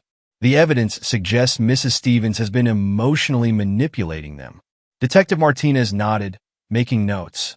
"We'll need to interview them, but carefully." "Children in these situations, often a commotion in the hallway," interrupted her. "You can't keep me from my children." Melissa's voice echoed off the walls as officers escorted her to processing. Kevin, you coward. Face me." The detective moved to close the conference room door, but Kevin held up his hand. "No," he said, standing. "Let her see me. I'm not hiding anymore." Melissa appeared in the doorway, her perfect image now in complete disarray. 2 officers flanked her, but she barely seemed to notice them. Her eyes locked onto Kevin with the same intensity that had once made him fall in love with her. "There you are," she said, her voice dripping with venom. "Feeling proud of yourself? Finally found some backbone after 15 years? Kevin met her gaze steadily. "You did this to yourself, Melissa. Every bruise, every lie, every time you used our children as weapons, that was all you. Used our children?" She laughed, the sound echoing harshly in the hallway. "I was protecting them from your mediocrity. Do you think I wanted them to grow up thinking it was okay to be average? To settle for less? Average?" Kevin stepped closer, and for the first time, Melissa took a small step back. "I worked 2 jobs to support your endless spending. I missed events because you put me in the hospital. I stayed silent about your affairs because you threatened to turn our children against me. Tell me, Melissa, what's average about enduring that for 15 years? Detective Martinez moved to stand beside Kevin, her notepad ready. Mrs. Stevens, would you like to make a statement about these allegations? Allegations? Melissa's laugh had an edge of hysteria now. You want a statement? Here's your statement. I married a man who promised to give me everything, and instead gave me nothing but disappointment. I pushed him to be better, to want more, to be someone our children could look up to. If that sometimes got physical, well, her lips curved into a cruel smile. He could have stopped me at any time. He's bigger than me, stronger. But he just took it, like the worthless. That's enough. Regina Palmer cut in sharply, finally catching up to her client. Melissa stopped talking. Now. But Melissa was beyond legal advice. You think those pictures tell the whole story? Ask him about the times he disappointed our children. Ask him about the father-son camping trip he missed because he was too injured. Tell them, Kevin. Tell them how you let a little burn keep you from your son's big weekend.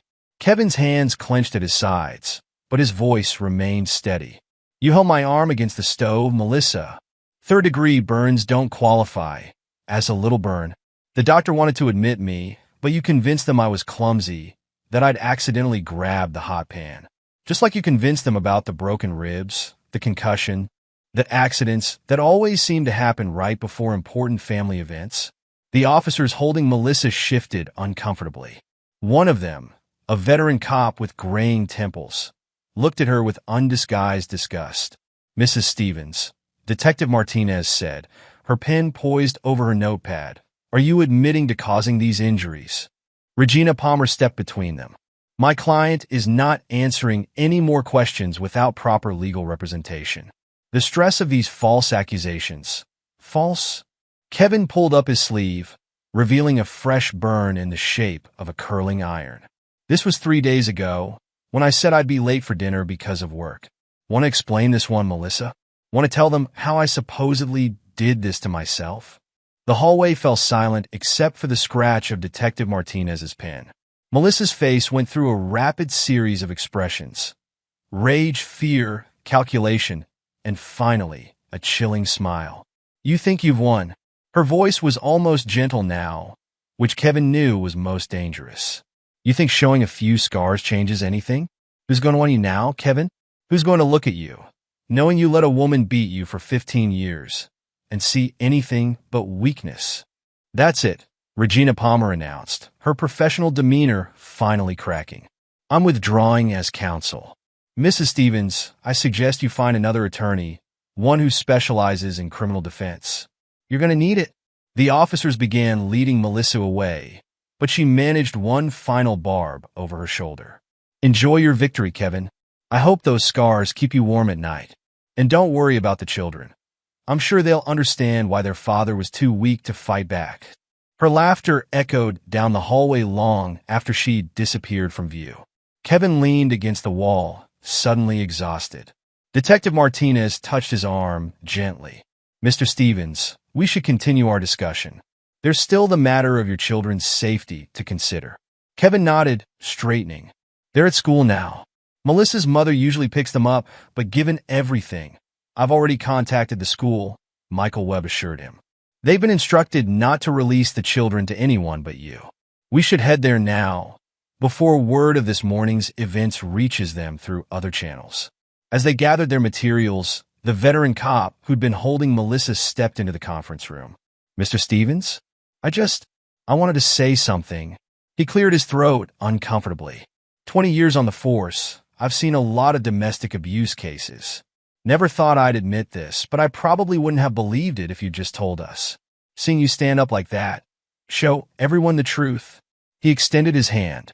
That took real courage, sir. Real courage. Kevin shook the offered hand, noting the officer's name tag. Anderson.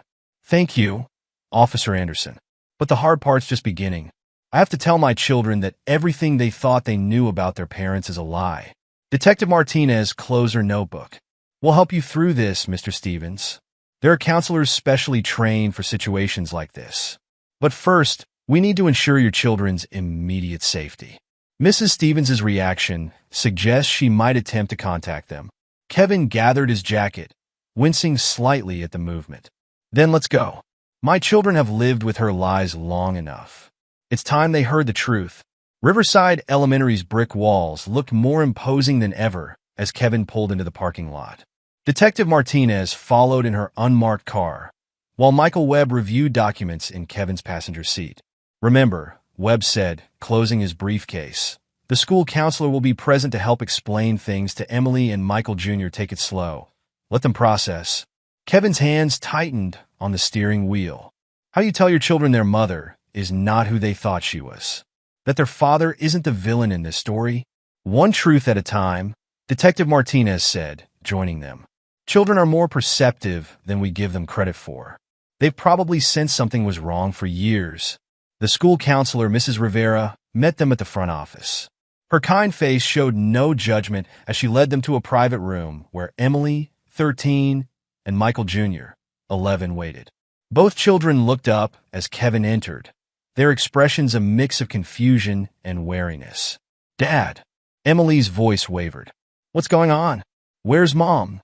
Kevin sat down across from his children, his heart aching at their uncertain faces. We need to talk about some changes that are happening in our family. Is this about the divorce? Michael Jr. asked, his young face hardening. Mom said you were trying to abandon us, that you didn't care enough to fight for us. That's not true, buddy. Kevin leaned forward, keeping his voice gentle. Your mom, she hasn't been honest about a lot of things. Mrs. Stevens has been telling you stories about your father, Mrs. Rivera added softly. Stories that weren't true. Emily's eyes narrowed, so like her mother's when suspicious. What do you mean? Mom doesn't lie. She says you're the one who's never there, who misses everything important. Emily, Kevin began, then paused as Detective Martinez placed a folder on the table. Do you remember the father-daughter dance last spring? When I didn't come? You said you were too busy working, Emily accused, tears forming in her eyes. Mom said you didn't think it was important enough.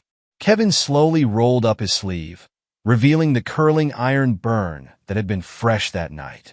This is why I couldn't come, sweetheart. Your mother did this when I told her I'd arranged to take the night off for your dance. Both children stared at the wound, their faces pale. Michael Jr. spoke first, his voice small. Mom did that. Mrs. Rivera moved closer to the children. Your father has been protecting you by keeping silent about something very difficult. Sometimes people we love can hurt others, and they're very good at hiding it. But Mom says he's weak. Michael Jr. protested, but his voice held uncertainty now. She says he's not good enough for us. Is that why you missed my science fair? Emily asked suddenly. Last year, when you promised to come but ended up in the hospital, Mom said you were clumsy, that you fell down the stairs because you weren't paying attention. Kevin met his daughter's eyes. She pushed me, Emily, when I told her I was leaving work early to see your project. The room fell silent as both children processed this information. Detective Martinez quietly opened her folder, laying out photographs chronologically, years of documented injuries, each dated and annotated. Oh my God, Emily whispered, her hand covering her mouth. The camping trip, Dad, the burn on your arm when you couldn't take Michael camping. She held my arm against the stove, Kevin admitted, his voice rough with emotion. Because I'd suggested we could cut back on expenses to afford the trip. Michael Jr. started crying, silent tears rolling down his cheeks. I got so mad at you. I told everyone you didn't care about me, that you were a bad father. Mom said, Kevin moved around the table, gathering both his children into his arms. They clung to him, their small bodies shaking with sobs. Listen to me, he said firmly. None of this is your fault. Your mother, she has problems that have nothing to do with you. She needs help, and she's going to get it. But right now, we need to focus on keeping everyone safe. Is that why there are police officers outside? Emily asked, wiping her eyes. To keep Mom away. Detective Martinez nodded. Your mother isn't allowed to contact you right now. This morning in court, she didn't react well when your father revealed the truth. She tried to attack him, Michael Jr. said quietly. It wasn't a question, like she did at home sometimes, when she thought we couldn't hear. Kevin's heart broke at his son's words. You knew? We heard things, Emily admitted. Breaking glass, yelling. But Mom always said you were just clumsy, or angry, or she made it sound like it was your fault. That's what abusers do, Mrs. Rivera explained gently. They're very good at making everyone believe their version of events. A knock at the door interrupted them. Principal Davidson entered, his face grave. Mr. Stevens? We have a situation. Mrs. Stevens's mother is at the front office, demanding to see the children. She's threatening to call the police if we don't release them to her. Let me handle this, Detective Martinez said, standing. Mr. Stevens, stay with your children. Mrs. Rivera, would you accompany me? As they left, Emily gripped Kevin's hand. Grandma always takes Mom's side. She says you're not good enough for our family. She never liked that Mom married someone who works in a warehouse, Michael Jr. added. She calls you the help when she thinks we can't hear. Kevin squeezed their hands. Your grandmother loves you, but she's believed your mother's stories for a long time. Right now, we need to focus on our family. You, me, and keeping each other safe. Webb cleared his throat. Kevin, there's something else the children need to know. About their mother's relationships. Both children stiffened. Emily spoke first, her voice small. You mean about Jason? Mom's friend from the gym? Kevin's heart stopped. You knew about him? Mom said he was helping her train for a competition, Michael Jr. said. But we saw them kissing once in the backyard. When we asked about it, Mom said we were imagining things, that we'd better not tell you or you'd get angry and leave us. She had other friends too, Emily added, her face twisted with hurt. She'd tell us they were clients or business partners, but they'd come over when you were working late. She said if we ever told you, you'd abandon us. Kevin struggled to control his anger at this new revelation. His children had been carrying this burden alone, manipulated into silence by their mother's threats. I will never abandon you, he said firmly. Never. What your mother did, all of it was wrong. The lies, the abuse, the affairs, none of it was your fault, and none of it was okay. The door opened again, and Detective Martinez returned. Mrs. Stevens's mother has been escorted off school property. She was served with a copy of the temporary restraining order, but she's threatening legal action. Let her, Webb said.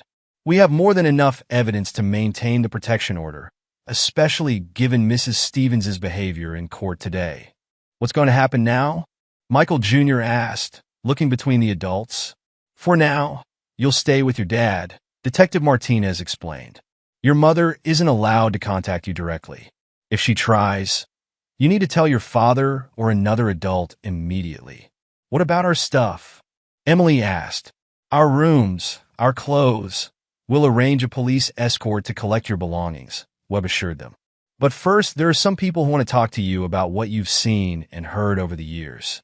They're trained to help children in situations like this. Kevin held his children closer. I know this is overwhelming, and I know you probably have a lot of confused feelings right now. It's okay to still love your mom. It's okay to be angry too. Whatever you're feeling, we'll work through it together. Dad! Michael Jr. looked up, his young face serious. I'm sorry I believe Mom's lies about you. I'm sorry I was mean to you. Me too, Emily whispered. We should have known. Hey, no, Kevin said firmly. Your mother was very good at making people believe her version of events. You have nothing to be sorry for. Nothing. A commotion in the hallway drew their attention. Through the window, they could see Mrs. Stevens's mother engaged in a heated argument with school security. Her perfectly coiffed hair and designer outfit, so like her daughter's, seemed at odds with her red face and angry gestures. I think we should move this conversation somewhere more private, Detective Martinez suggested. Mr. Stevens, we've arranged for a safe house until we can secure your home. As they gathered their things, Emily suddenly hugged Kevin fiercely. Dad, I remember something Mom said this morning before school. She said everything was going to change today, that we'd finally see you for who you really are. She looked up at him, her eyes wise beyond their years. I guess she was right about that part. Kevin managed a small smile. Yes, sweetheart. I guess she was. The safe house turned out to be a modest 3-bedroom home in a quiet suburb, its beige exterior offering no hint of the drama unfolding within. Detective Martinez had arranged for Child Protective Services to interview Emily and Michael Jr., while a parade of witnesses arrived to give their statements about Melissa's behavior over the years. I should have said something sooner. Linda Parker, their next-door neighbor for the past decade, told Detective Martinez. She sat on the living room couch, twisting a tissue in her hands. The screaming, the sounds of things breaking. I'd see Kevin the next day, trying to hide his limping or wearing long sleeves in summer heat. Kevin listened from the kitchen, where he was making sandwiches for the children. Each witness statement added another piece to the puzzle of their public life versus private reality. Tell me about the night of July 15th last year. Detective Martinez prompted, her pen ready. Linda's hands trembled. I heard glass breaking, then Melissa screaming about money. Something about an expensive gym membership. I went to my window and... She paused, glancing at Kevin. I saw her throwing his work clothes on the front lawn, screaming that he was an embarrassment. When he tried to gather them, Linda's voice broke. Take your time, the detective said gently. She poured bleach on them. Brand new uniforms he'd bought for his second job. Then she slapped him, right there in the front yard. I saw her ring cut his face. Linda turned to Kevin. I'm so sorry. I should have called the police. Melissa would have denied everything, Kevin said, carrying a plate of sandwiches to the living room. She always did. Detective Martinez made another note. Did anyone else witness similar incidents? Everyone in the neighborhood knew, Linda admitted. We'd talk about it when Melissa wasn't around. But she was so influential. On the PDA board, organized all the charity events. Nobody wanted to cross her. A knock at the door made everyone tense. Officer Anderson entered with an elderly couple, the Wilsons, from 2 houses down. Mrs. Wilson clutched a manila envelope to her chest. We have security cameras, Mr. Wilson announced without preamble.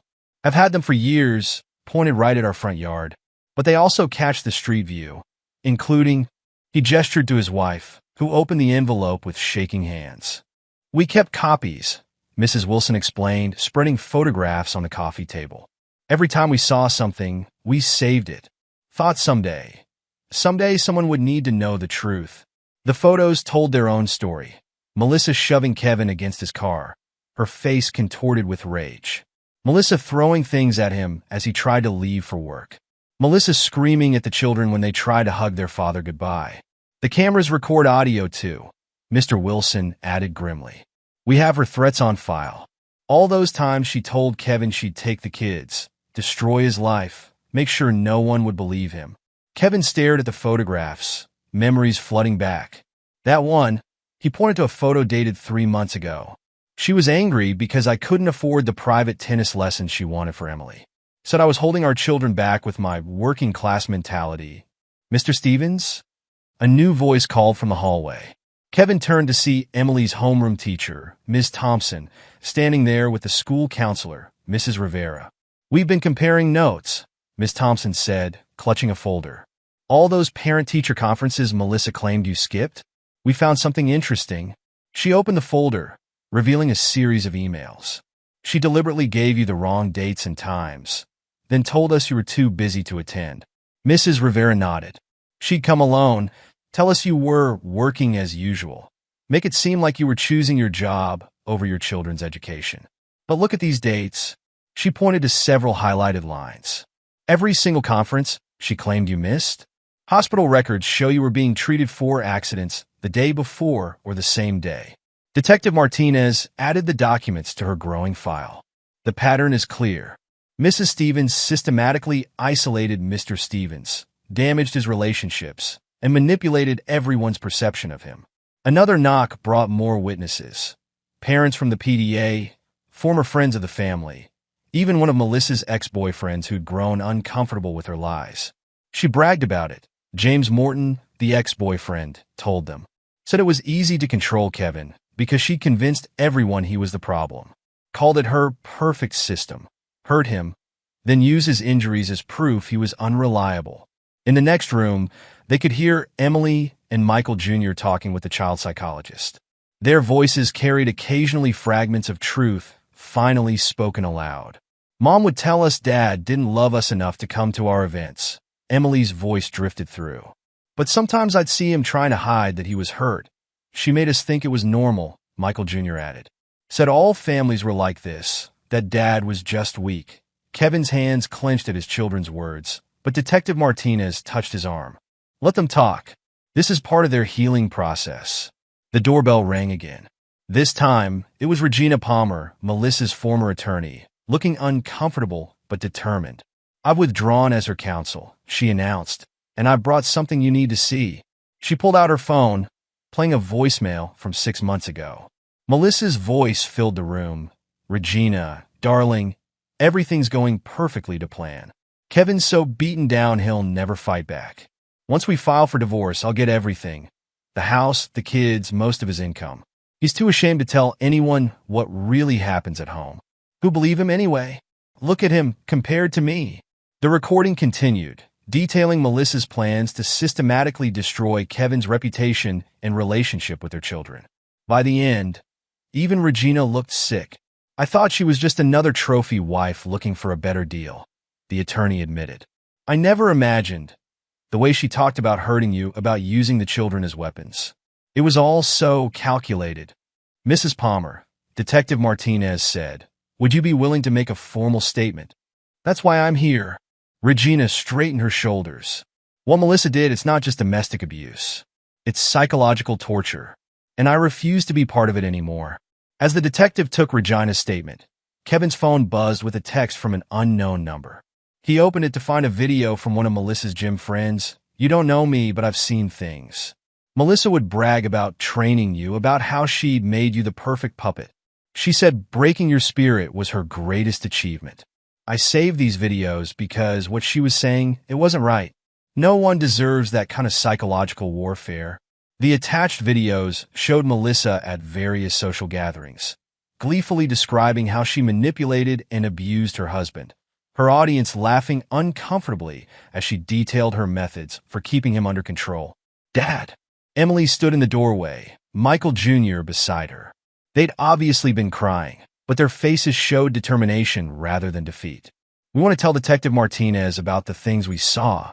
The real things, not mom's stories." Kevin opened his arms, and his children rushed into them. For the first time in years, they held each other without fear, without the shadow of Melissa's manipulation hanging over them. "I'm recording all witness statements," Detective Martinez said softly, holding up her notepad. "Every person who comes forward helps build the case. Mrs. Stevens won't be able to hurt any of you again." Outside, the sun was setting on a day that had changed everything. More witnesses waited to be interviewed, more evidence to be documented. But for now, Kevin held his children close. Feeling the weight of 15 years of lies finally beginning to lift, the mask had come off, and the truth was spreading like wildfire through their carefully constructed social circle. Melissa's perfectly crafted image was crumbling, revealing the monster that had always lurked beneath the beautiful facade. The fluorescent lights of the county psychiatric facility cast harsh shadows across Dr. Eleanor Wright's desk as she reviewed her evaluation notes. Melissa Stevens sat across from her, still managing to look elegant despite the standard issue clothes she'd been required to wear during her mandatory psychological evaluation. "Mrs. Stevens," Dr. Wright began, her voice professionally neutral, "we've spent the past several sessions discussing your relationship with your husband and children. I'd like to address some concerning patterns I've observed." Melissa's perfectly plucked eyebrows rose. "Concerning patterns? The only thing concerning me is how everyone's suddenly taking Kevin's side. He's manipulated them all with his victim act." Dr. Wright placed her notebook on the desk, opened to pages filled with detailed observations. "You've consistently shown an inability to acknowledge your actions or their impact on others. When we discussed the incident with the cooking oil, you claimed it was justified because your husband had embarrassed you at a dinner party. He was talking about his warehouse job, like it was something to be proud of." Melissa's composure cracked slightly. "My friends' husbands are executives and professionals. Do you know how humiliating it was to hear him chatting about loading trucks? So you felt justified in causing third-degree burns? I was teaching him a lesson." Melissa smoothed her hair, a gesture that seemed automatic. "Sometimes people need to learn the hard way." In the observation room behind the two-way mirror, Kevin watched with Detective Martinez and the court-appointed psychiatrist, Dr. James Morgan.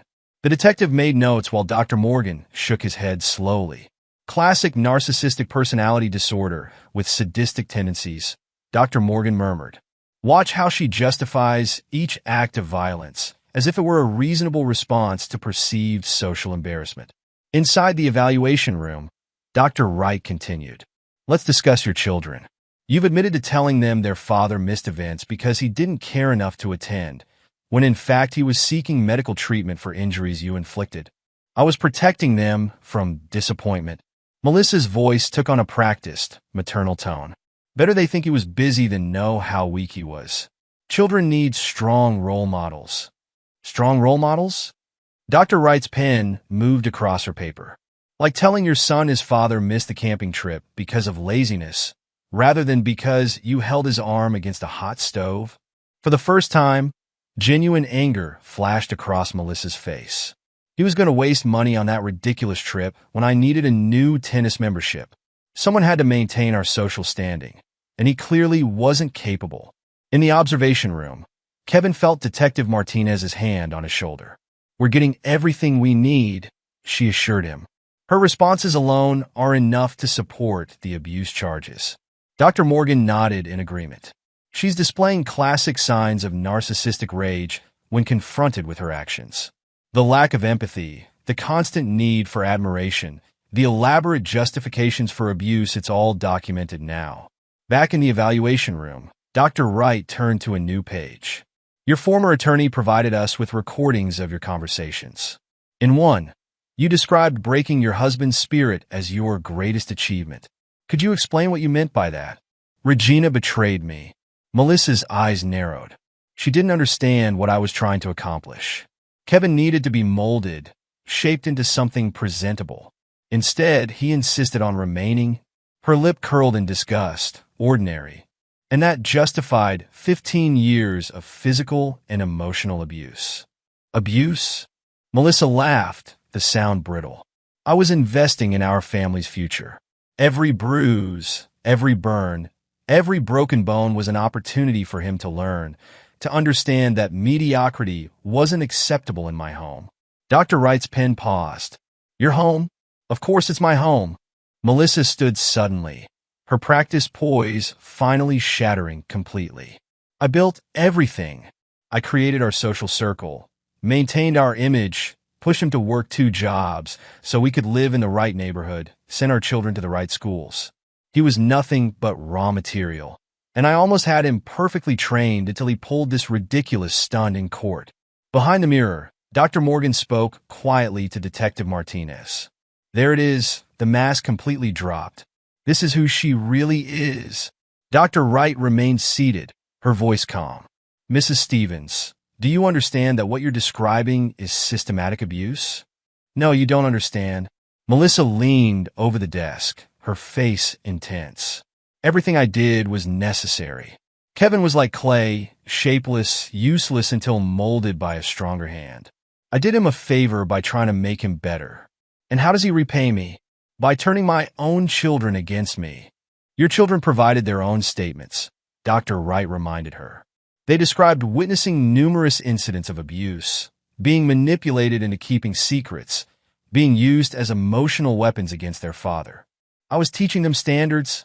Melissa's voice rose, teaching them not to settle for mediocrity like their father. Everything I did was for them, including telling your son that if he took his father's side, he'd regret it. The question hung in the air. Through the mirror, Kevin watched his wife's face transform. The sophisticated mask she'd worn for years crumbled, revealing something dark and twisted beneath. You're all the same, Melissa snarled. Too stupid to understand what I was trying to build. Kevin was nothing when I found him. Nothing. I gave him purpose, gave him goals. If that meant breaking him down first, so be it. A few burns, a few bruises, that's a small price to pay for improvement. Dr. Wright made one final note. Mrs. Stevens, based on our sessions and your responses today, I'll be recommending intensive psychiatric treatment. Your lack of empathy, your justification of abuse, and your manipulation of your children indicates severe psychological issues that make you a danger to others. A danger? Melissa laughed again, the sound echoing off the bare walls. The only danger was leaving Kevin in charge of our children's future. Can you imagine them growing up thinking it's acceptable to be average?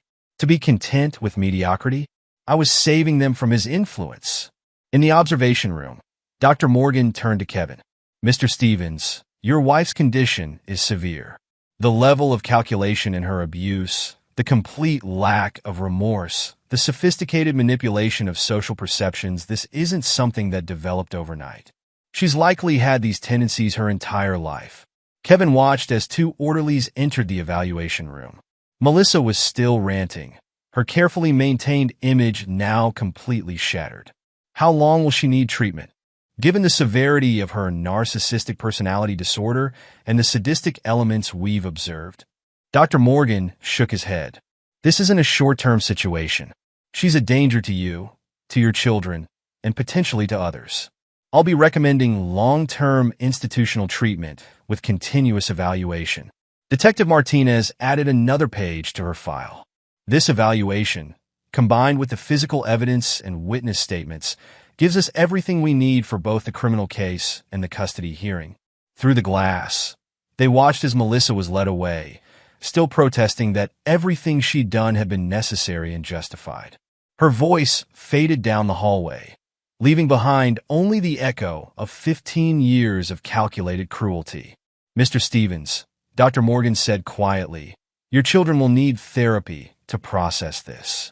The manipulation they've endured, the divided loyalties, the distorted view of family dynamics, it will take time to heal. Kevin nodded, feeling both drained and relieved. Whatever they need, whatever it takes to help them understand that none of this was normal or acceptable. The healing process can begin now, Detective Martinez assured him. With Mrs. Stevens's true nature exposed and documented, you and your children can finally start rebuilding your lives without her influence. As they left the facility, Kevin's phone buzzed with messages from the support group for male abuse survivors he'd recently joined. Words of encouragement and understanding filled his screen, reminding him that he wasn't alone anymore. The truth was finally out, and with it came the first real chance at healing for his entire family. 1 month after the psychological evaluation, Courtroom 7B looked exactly the same, but everything else had changed. Kevin sat at the plaintiff's table, his children beside him this time, as they waited for the final hearing to begin. The gallery was packed with familiar faces. Neighbors, teachers, friends who had finally seen through Melissa's carefully crafted lies. Remember, Michael Webb whispered, arranging documents on their table. Mrs. Stevens' psychiatric evaluation gives us everything we need. Dr. Wright and Dr. Morgan are both here to testify.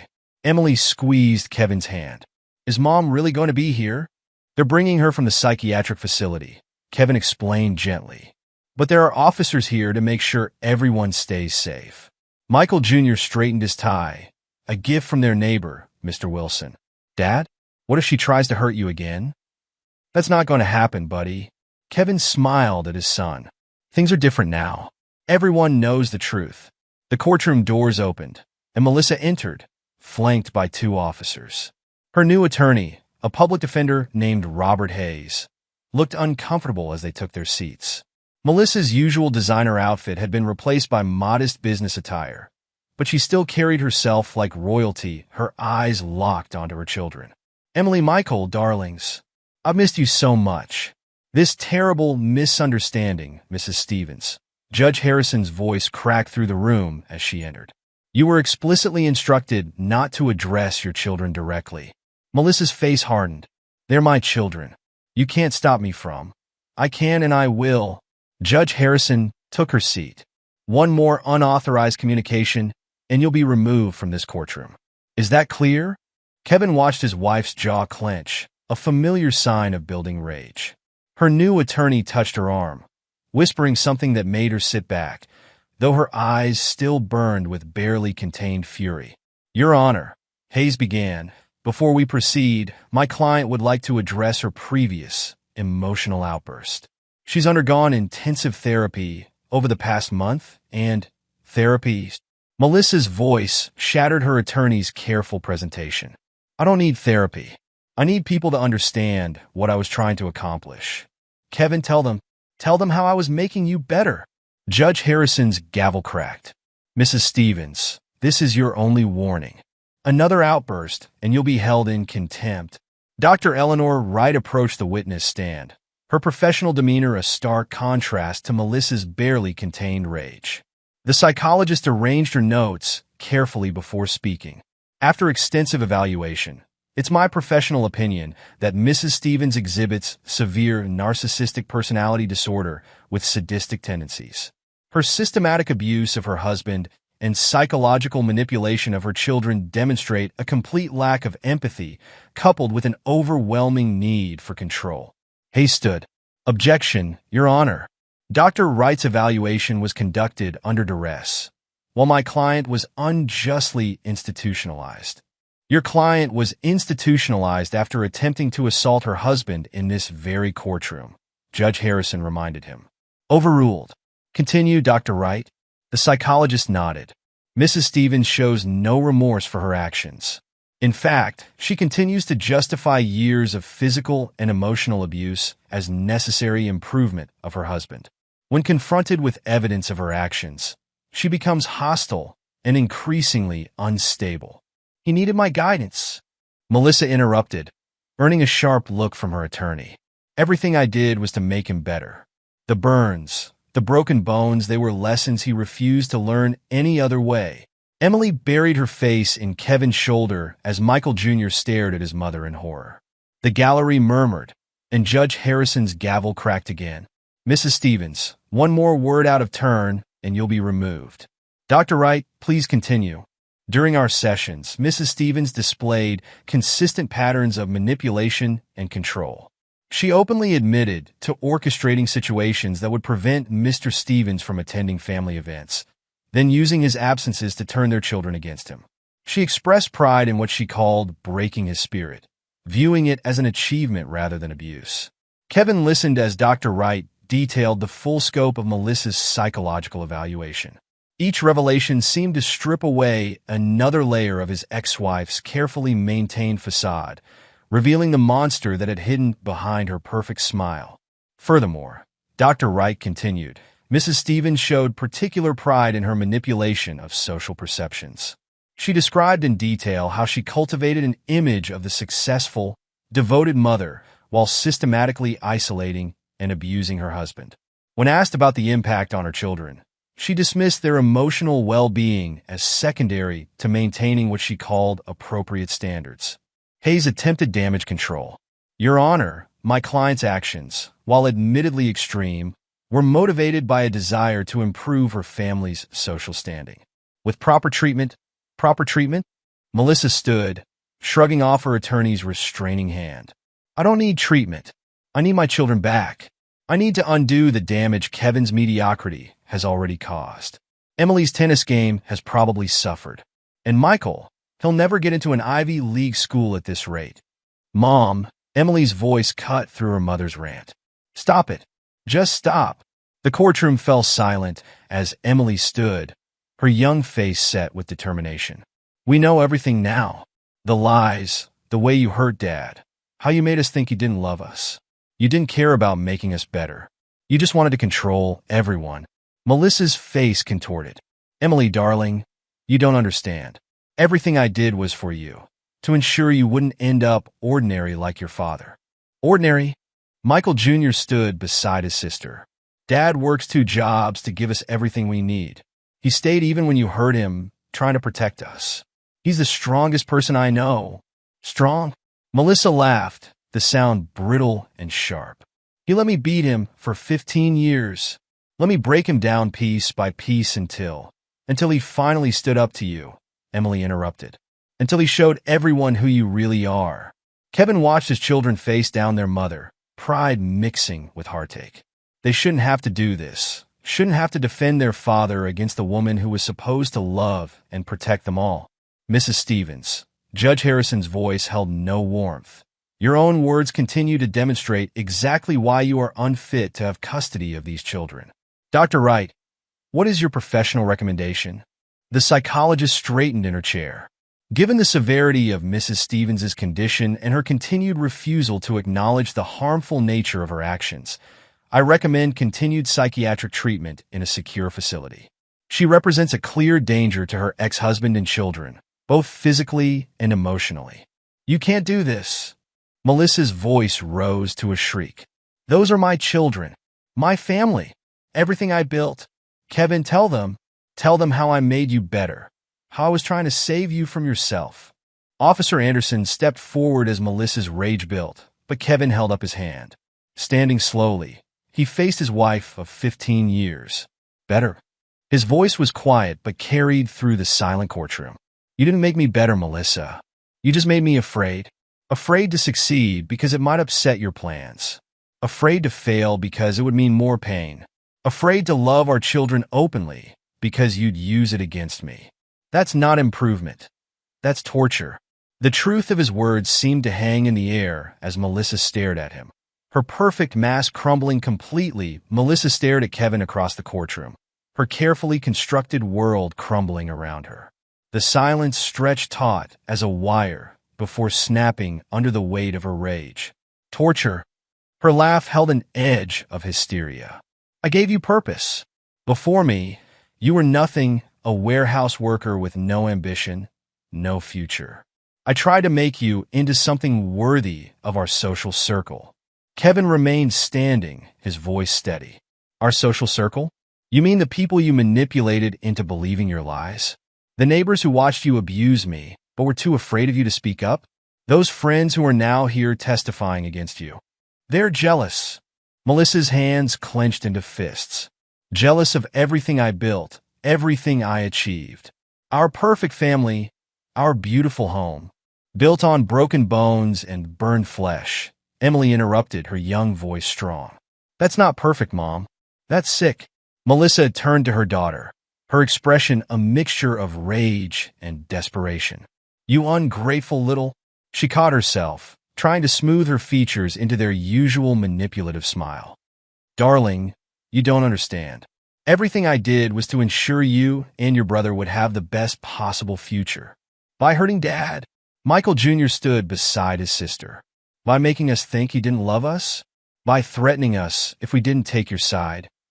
I was protecting you from his mediocrity. Melissa's mask slipped again. Do you think I enjoyed having to discipline him? Having to teach him lessons about proper social behavior? If he had just learned faster, tried harder. Mrs. Stevens, Judge Harrison's voice cut through the rant. You're only making Dr. Wright's case stronger with every word. Case? Melissa whirled to face the judge. What about my case? What about 15 years of trying to drag a man out of his working-class mentality? Do you know how hard it is to maintain social standing when your husband is content loading trucks and filing papers? Kevin watched his wife unravel, remembering all the times he'd seen this rage behind closed doors. But now everyone could see it. The teachers, the neighbors, their children. No more hiding, no more pretending. You know what the worst part was? He spoke softly, but Melissa fell silent, turning to stare at him. Not the burns, not the broken bones.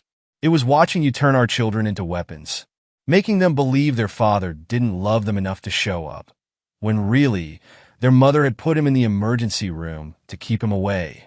They needed to learn standards. Melissa took a step toward him, ignoring her attorney's attempt to stop her. Emily was starting to show your lack of ambition, actually enjoying public school sports instead of private coaching. And Michael, he came home proud of a B+ last month. A B+, just like his father, settling for mediocrity. Emily stood straighter. I love playing school sports, Mom. My teammates are my friends. Real friends. Not like your fake social circle, who only pretended to like you because they were afraid of you. And I worked hard for that B+, Michael Jr. added. Dad was proud of me because he knew I did my best. He never made me feel like I wasn't good enough. Melissa's face contorted with fury. Not good enough? Of course you're not good enough. Neither of you will ever be good enough as long as you have his influence. His contentment with mediocrity is like a disease, infecting everything I tried to build. Dr. Wright cleared her throat. Your Honor, this display perfectly illustrates my diagnosis. Mrs. Stevens shows classic narcissistic rage when her worldview is challenged, coupled with a complete inability to recognize the harm she's caused. Harm? Melissa laughed, the sound echoing off the courtroom walls. I'll show you harm. She lunged forward suddenly, her hand raised to strike Kevin. You think you've won? You're nothing without me. Nothing. But Kevin caught her wrist mid-strike, his grip firm but not cruel.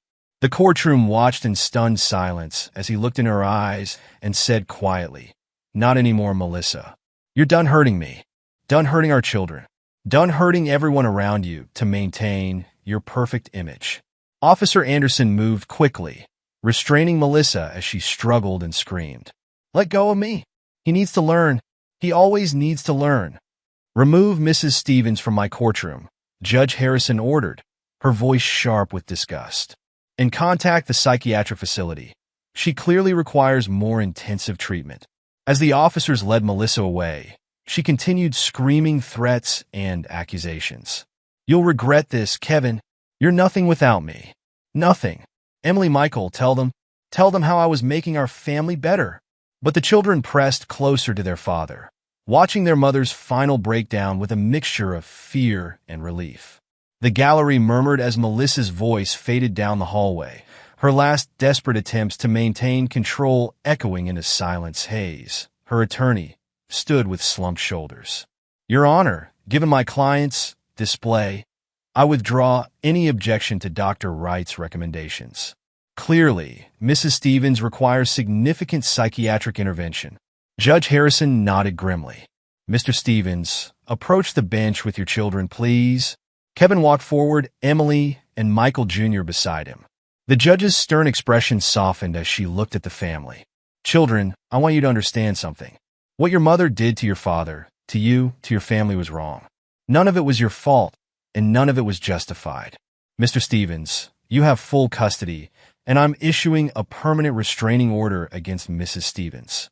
She won't be allowed contact with any of you until she's completed extensive psychiatric treatment and been deemed no longer a threat."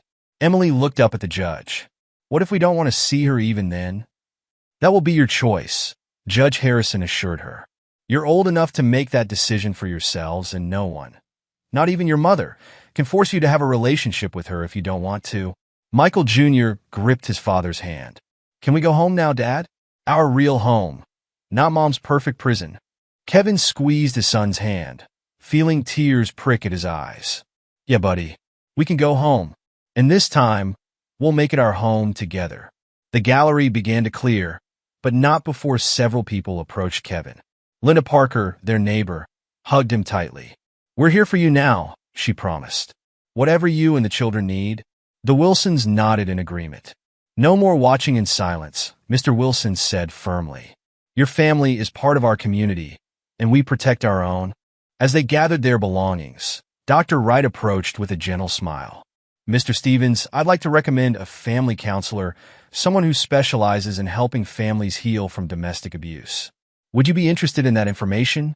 Kevin looked at his children, seeing the mixture of relief and uncertainty in their eyes. "Yes," he said quietly. "I think we all need help processing what's happened. Right, kids?"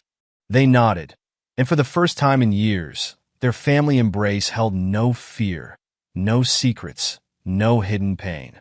Outside the courtroom, the sun was setting on their last day of living under Melissa's shadow. Tomorrow would bring new challenges, but they would face them together. Finally free from the perfect prison their lives had become 0.3 months after the final hearing. Kevin stood in the kitchen of their home, now transformed from Melissa's showcase into a real family space. The designer furniture had been replaced with comfortable pieces that invited actual living. Children's artwork hung on the walls instead of expensive prints, and family photos showed genuine smiles rather than posed perfection. "Dad," Emily called from the living room. "Dr. Martinez is here for our family session." Their family therapist, Dr. Ana Martinez, entered with her warm smile and weathered leather notebook. She'd been working with them since the court case, helping them process their trauma and rebuild their relationships. "The house looks different," she observed, settling into what had become her usual chair. "More like a home?" Michael Jr. looked up from his homework spread across the coffee table. "We painted my room blue last weekend.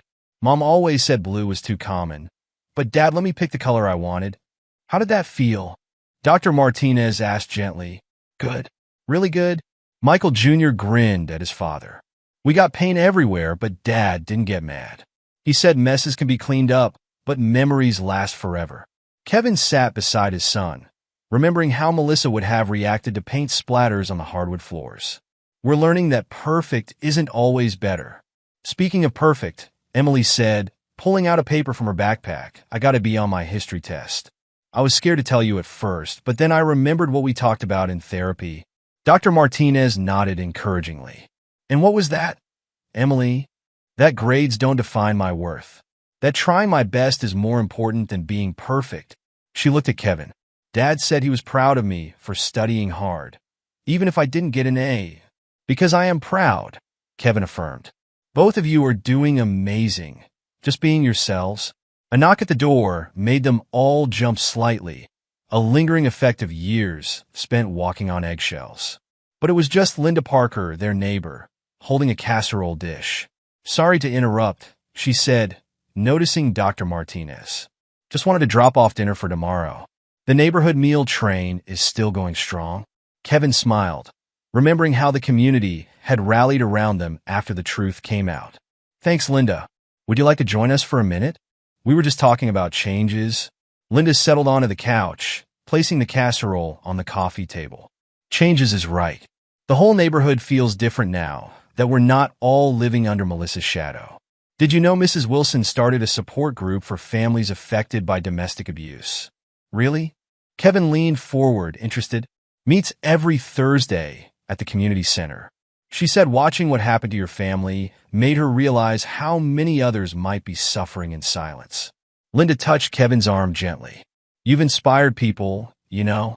3 other men in the neighborhood have come forward about abuse in their relationships. Dr. Martinez made a note in her book. How does that make you feel, Kevin? Knowing your story has helped others. Kevin considered the question, remembering his own isolation.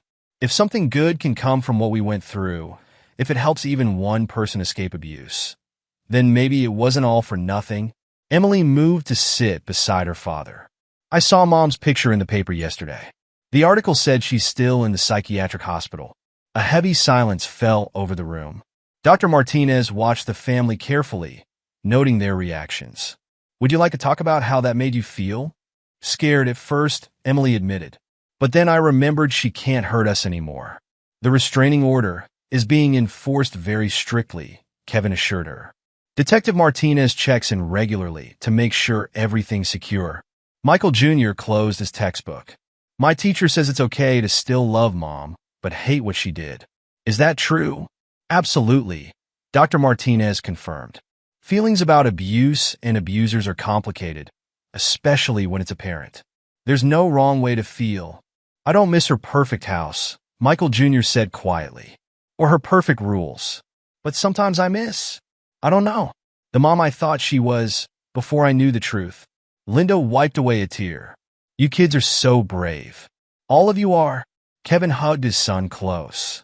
We're learning to be real instead of perfect. That's braver than pretending everything's fine when it's not. Dad? Emily's voice was thoughtful. Remember how Mom always said you were weak for working in a warehouse?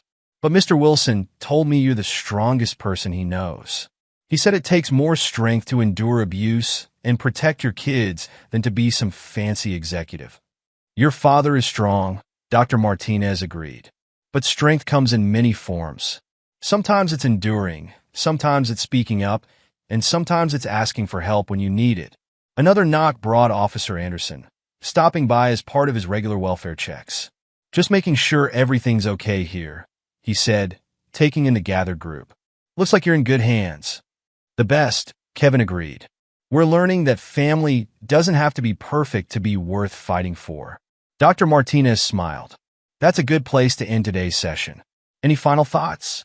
Emily raised her hand, a habit from school she was finally comfortable showing at home. I have one. Dad, remember how Mom always said you were nothing without her? Kevin nodded, feeling the old pain, but no longer letting it control him. Well, she was wrong, Emily declared. You're everything to us. Just as you are. Michael Jr. nodded vigorously. Yeah. And you know what else? Mom said we had to be perfect to be worth anything. But being real feels way better than being perfect. Linda stood, gathering her purse. I should go. Thompson family dinner tonight. No designer clothes or fancy table settings required. Just good food and better company. As their visitors left one by one, Kevin looked around at the home they were rebuilding.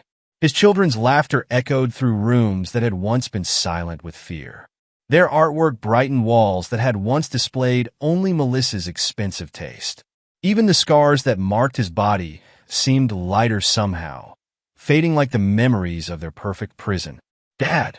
Michael Jr. called from the kitchen. "Can we have pizza for dinner? Mom never let us eat in front of the TV, but maybe we could watch a movie together."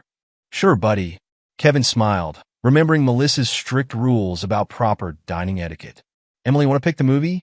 His daughter grinned, already scrolling through options on their new streaming service. Another simple pleasure Melissa had deemed beneath them.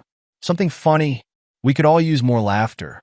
As Kevin ordered pizza delivery, not the gourmet kind Melissa had insisted was the only acceptable option, he caught his reflection in the window. The man looking back at him wasn't perfect. His clothes weren't designer, his job wasn't prestigious, and his home would never be featured in magazines, but he was free. His children were safe and learning to be themselves. The community that had once enabled Melissa's abuse now stood firmly behind their healing. And somewhere in the psychiatric facility, Melissa was facing the consequences of her actions, her perfect mask shattered beyond repair. "Hey, Dad," Emily called. "We love you." "Love you too," Kevin answered, his voice strong and sure. "Both of you, exactly as you are." In the end, that was the only perfection worth having. Story 4. Imagine, just picture this scenario. A wealthy but inadequate son barges into your home, your fortress, insisting he's taking your wife for a few nights. How would you react? And to top it off, he starts openly threatening you. My initial impulse was to tackle him and deliver a few punches to his arrogant face, but I opted for a different approach. As I wrapped up loading my tools into my pickup truck that Thursday afternoon, my mood wasn't the best. The client I'd been dealing with for the past fortnight seemed unable to make up his mind about the staircase project, constantly requesting alterations to the original plan. The latest change demanded this morning was so extensive that it necessitated dismantling a significant portion of the work already done. Furthermore, consulting with the architect and engineer was imperative, as accommodating the client's latest whim meant redrawing the structural plans. Consequently, the following day unexpectedly turned into an off day. I'm Kenneth Morrison, the lead artisan and proprietor of a small woodworking carpentry shop specializing in crafting top-tier staircases. My clientele comprises affluent mansion owners, hotels, restaurants, and offices willing to shell out well over $50,000 for a bespoke artistic staircase. At 34, I'd been married to Daphne Tupper, 29, for 4 years. Daphne, a successful lawyer at Kramer, Boylan & Hendricks, a law firm specializing in commercial and intellectual property law. We hadn't yet started a family, primarily because Daphne wanted to establish her career first. Arriving home at 4:30 p.m., I was taken aback to find my wife's car in the driveway. Typically, she worked late on Thursdays to have a shorter day on Fridays. Entering through the back door, my usual path after a day at a construction site, I noticed a slight water pressure problem. It was unusual to find Daphne in the upstairs shower at this time, as she typically showered either in the morning or before bed. After swiftly changing into more comfortable clothes, I made my way upstairs to investigate why my wife was home so early on a Thursday afternoon. As I suspected, Daphne had recently finished showering and was now putting on some enticing black fishnet stockings. A brand new black dress lay on the bed, patiently awaiting its turn to be worn. "Hey, honey, why are you home so early? Did I forget something? Do we have plans tonight that slipped my mind?" I asked. She looked at me with an expression I hadn't seen before, a hint of nervousness apparent, though she tried to conceal it. Letting out a sigh, she replied, "No, Kenneth, you haven't forgotten anything. I'm going out tonight and you're not. I'll be away until Sunday afternoon spending the weekend with Derek Kramer." "What? What are you talking about? Is it a business trip or something?" I inquired.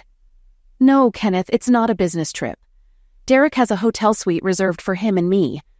I'll be back next week, but this weekend is for him," she said, her tone defiant though her words seemed rehearsed.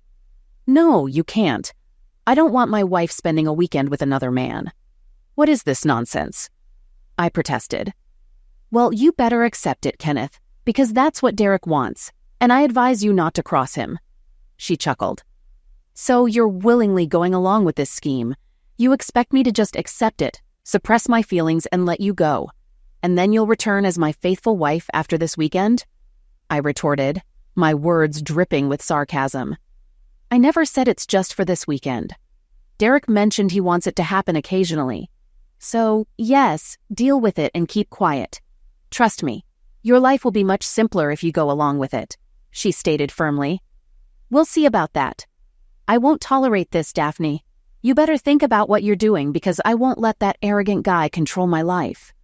If you think I'm a pawn you can manipulate without objection, you're in for a rude awakening, I warned. By then, she had finished getting ready for the evening. I went downstairs, grabbed a beer from the fridge, and noticed a Mercedes parking in front of the house. Mr. Smug himself emerged, walked up to the front door, and rang the bell. Kenneth, that's Derek. Will you go answer the door? She yelled from upstairs. I quickly punched in a code on the back door alarm panel, set up my cell phone for video recording, and put it in my t-shirt pocket to capture everything. Then I waited in the living room. I'd known Derek Kramer since Daphne started working for CBH 3 years ago. Our first meeting was at their office Christmas party. Derek, a man in his 40s, radiated a dominant aura. He seemed friendly with his partners and flirtatious with female employees and wives of male employees. However, around his male employees and the husbands of female employees, he was arrogant and disdainful. I took an instant dislike to the guy. Daphne descended the stairs with visible anger and opened the door while I observed from the living room, sipping my beer. She apologized for the delay, expressing uncertainty about her husband's manners, and then whispered something to Derek, though I couldn't discern her words. Derek, upon entering the living room, confronted me about an apparent issue with Daphne spending the weekend with him. His demeanor resembled that of a school principal addressing a disobedient child.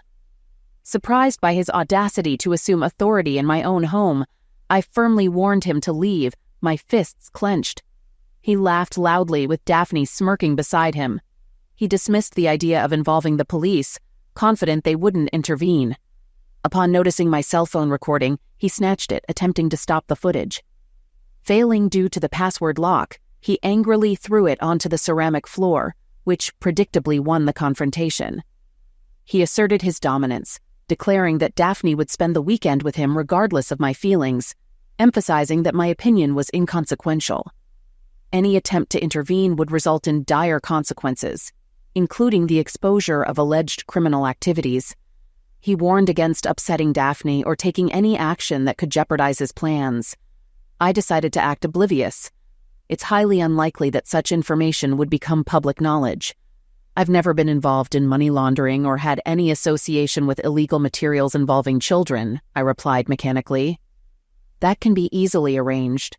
Uploading material to your computer is a simple task. I possess content that could quickly tarnish your reputation. I chose to feign even more ignorance. Illegal materials involving children are, well, illegal. If you upload something like that to my computer, wouldn't that mean you're already in possession of illegal material? I asked innocently. That's the difference between you and me. Some things that are illegal for you are perfectly acceptable for individuals of power like myself who have the right connections. I highly suggest you stick to your working-class antics and refrain from bothering people of higher standing. Do you understand? I could hardly believe what I had just heard. Such dialogue would be excessive, even in a comedy movie. Yet the person in my living room was speaking earnestly. Oh, and one more thing. Please refrain from seeking revenge against me or Daphne. That includes attempting to retaliate by engaging with someone else closely. I want to avoid any potential transmission of infections from you to Daphne and then to me. All right, I won't ask Daphne to withhold lovemaking from you. At least not for now. Can't you see I'm not being unreasonable? Basically, if you cross any boundaries, I'll be aware of it. Okay? Now let's go, honey. They returned to the front door. Daphne grabbed her overnight bag and left without saying goodbye or acknowledging my presence. Honey. He referred to my wife as honey. The entire situation was so surreal that I couldn't summon pure anger. My emotions were a mix of anger and astonishment. At that moment, I silently thanked the burglar who had broken into my house the year before I met Daphne. I was so disturbed that I had a comprehensive surveillance and alarm system installed, complete with motion-activated cameras and voice-activated microphones that could record everything in the house and store it in the cloud. I never let on to Daphne that the system could be set to recording mode while we were at home, ensuring she remained unaware when I activated it just before she opened the front door for that despicable individual. Simultaneously, I had initiated the recording on my cell phone, serving more as a decoy. My hope was that Kramer would notice it and figure out a way to turn it off. This would make him feel less guarded, and he might speak more freely. Thinking he was no longer being filmed, I hoped this could be a valuable source of information for a potential divorce. The scoundrel gave me much more than I expected. The cell phone now scattered on the floor was actually my business cell phone.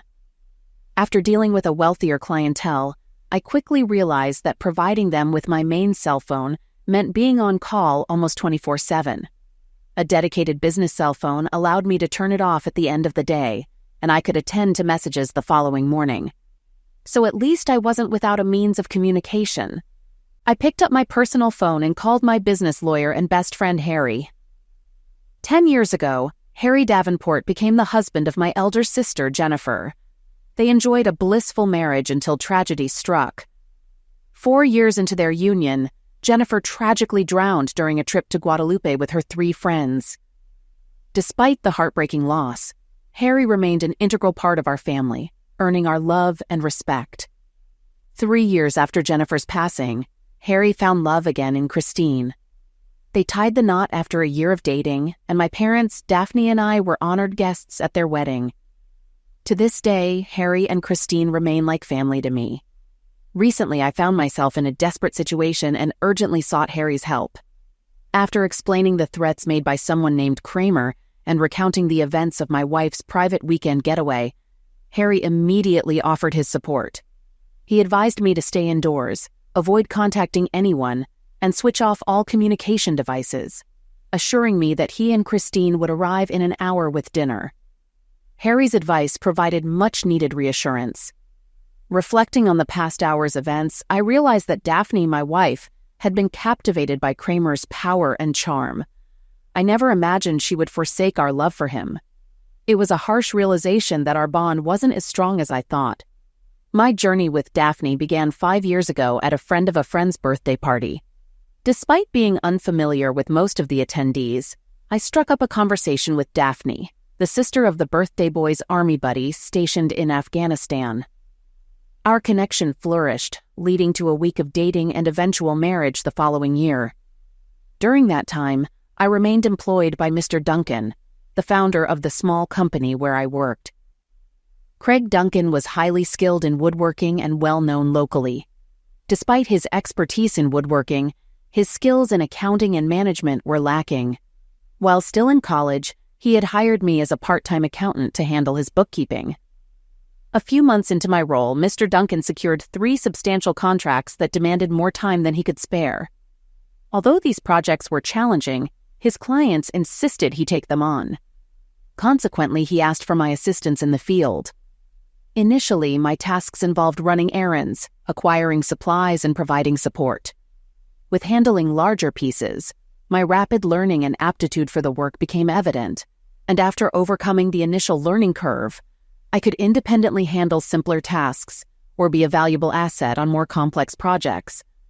While pursuing my accounting degree, my passion for hands-on work led me to pursue an apprenticeship.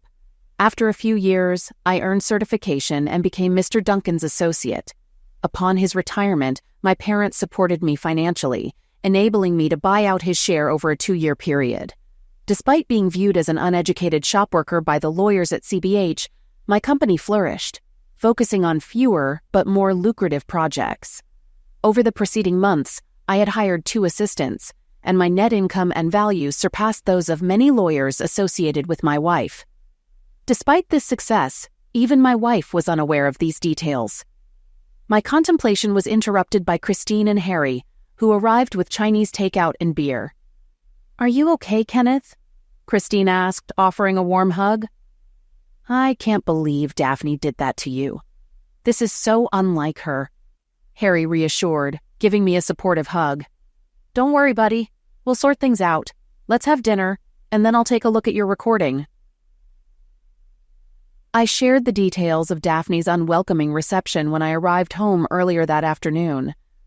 After dinner, I grabbed my laptop and retrieved the files containing recordings from both the camera and microphone. Fortunately, the conversations were exceptionally clear. I can't believe what I just heard, Harry exclaimed. Quite the arrogant guy, I remarked. No, more like downright foolish, Harry replied. I mean, this guy is what, 40, 42 years old? That means he has about 15 years of law practice under his belt. He's not a newbie. He's so full of himself that it never occurs to him that sometimes you just need to keep quiet. Your clever trick of making him think he wasn't being recorded after he destroyed your cell phone worked like a charm. He took the bait and spilled everything we need to know. Okay, but can I legally use it since it was recorded without his consent? I inquired. Absolutely. This is your home. You have the right to record whatever you want here, Harry reassured me. So I have nothing to worry about? Is that what you're saying? I questioned. No, that's not what I'm saying. We need to be extremely cautious. I did some research on my way here. Chris was kind enough to drive and handle the takeout. It turns out our guy Kramer is the son of the founder of their law firm. You were aware of this, right? Harry explained, and I nodded. What you might not know is that his father, Marvin Kramer, had quite a reputation. He wasn't a great lawyer, but most of the judges in the area were his former college buddies. Knowing everyone personally made it easy for him to win most of his cases. Unfortunately, his son Derek has followed in his footsteps. That's what makes him dangerous. He has a wide network of friendly judges, and if he files a case, getting a judgment in our favor will be extremely challenging, no matter how illegal his actions are. Wow, so you're saying that no matter what I do, I'm in trouble? Not necessarily. Winning will be challenging, but not impossible. I have connections too, you know. The key is to gather enough evidence to make a strong case against him.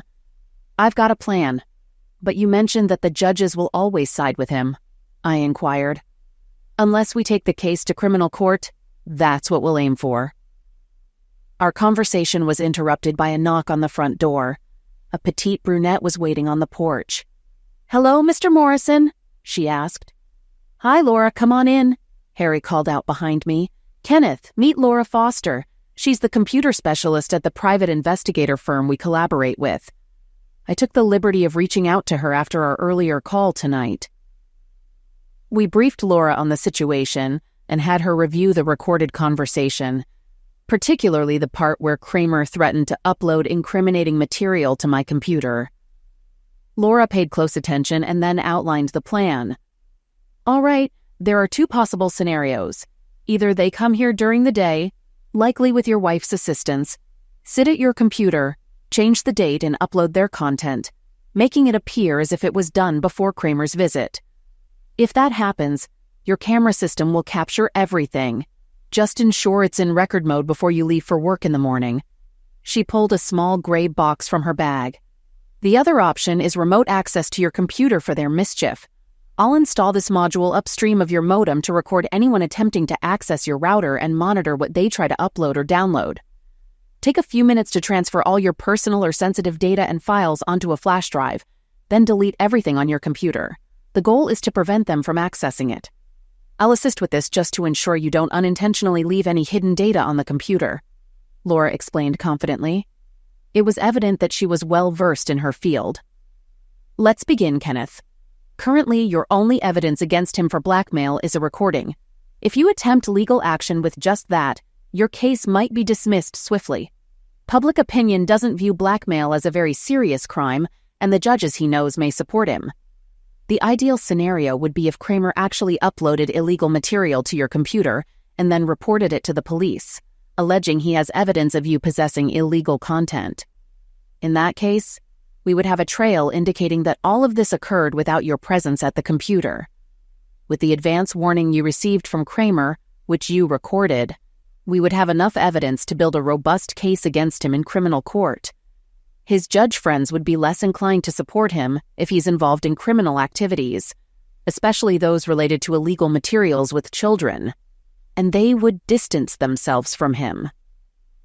I find that disturbing and twisted, I remarked.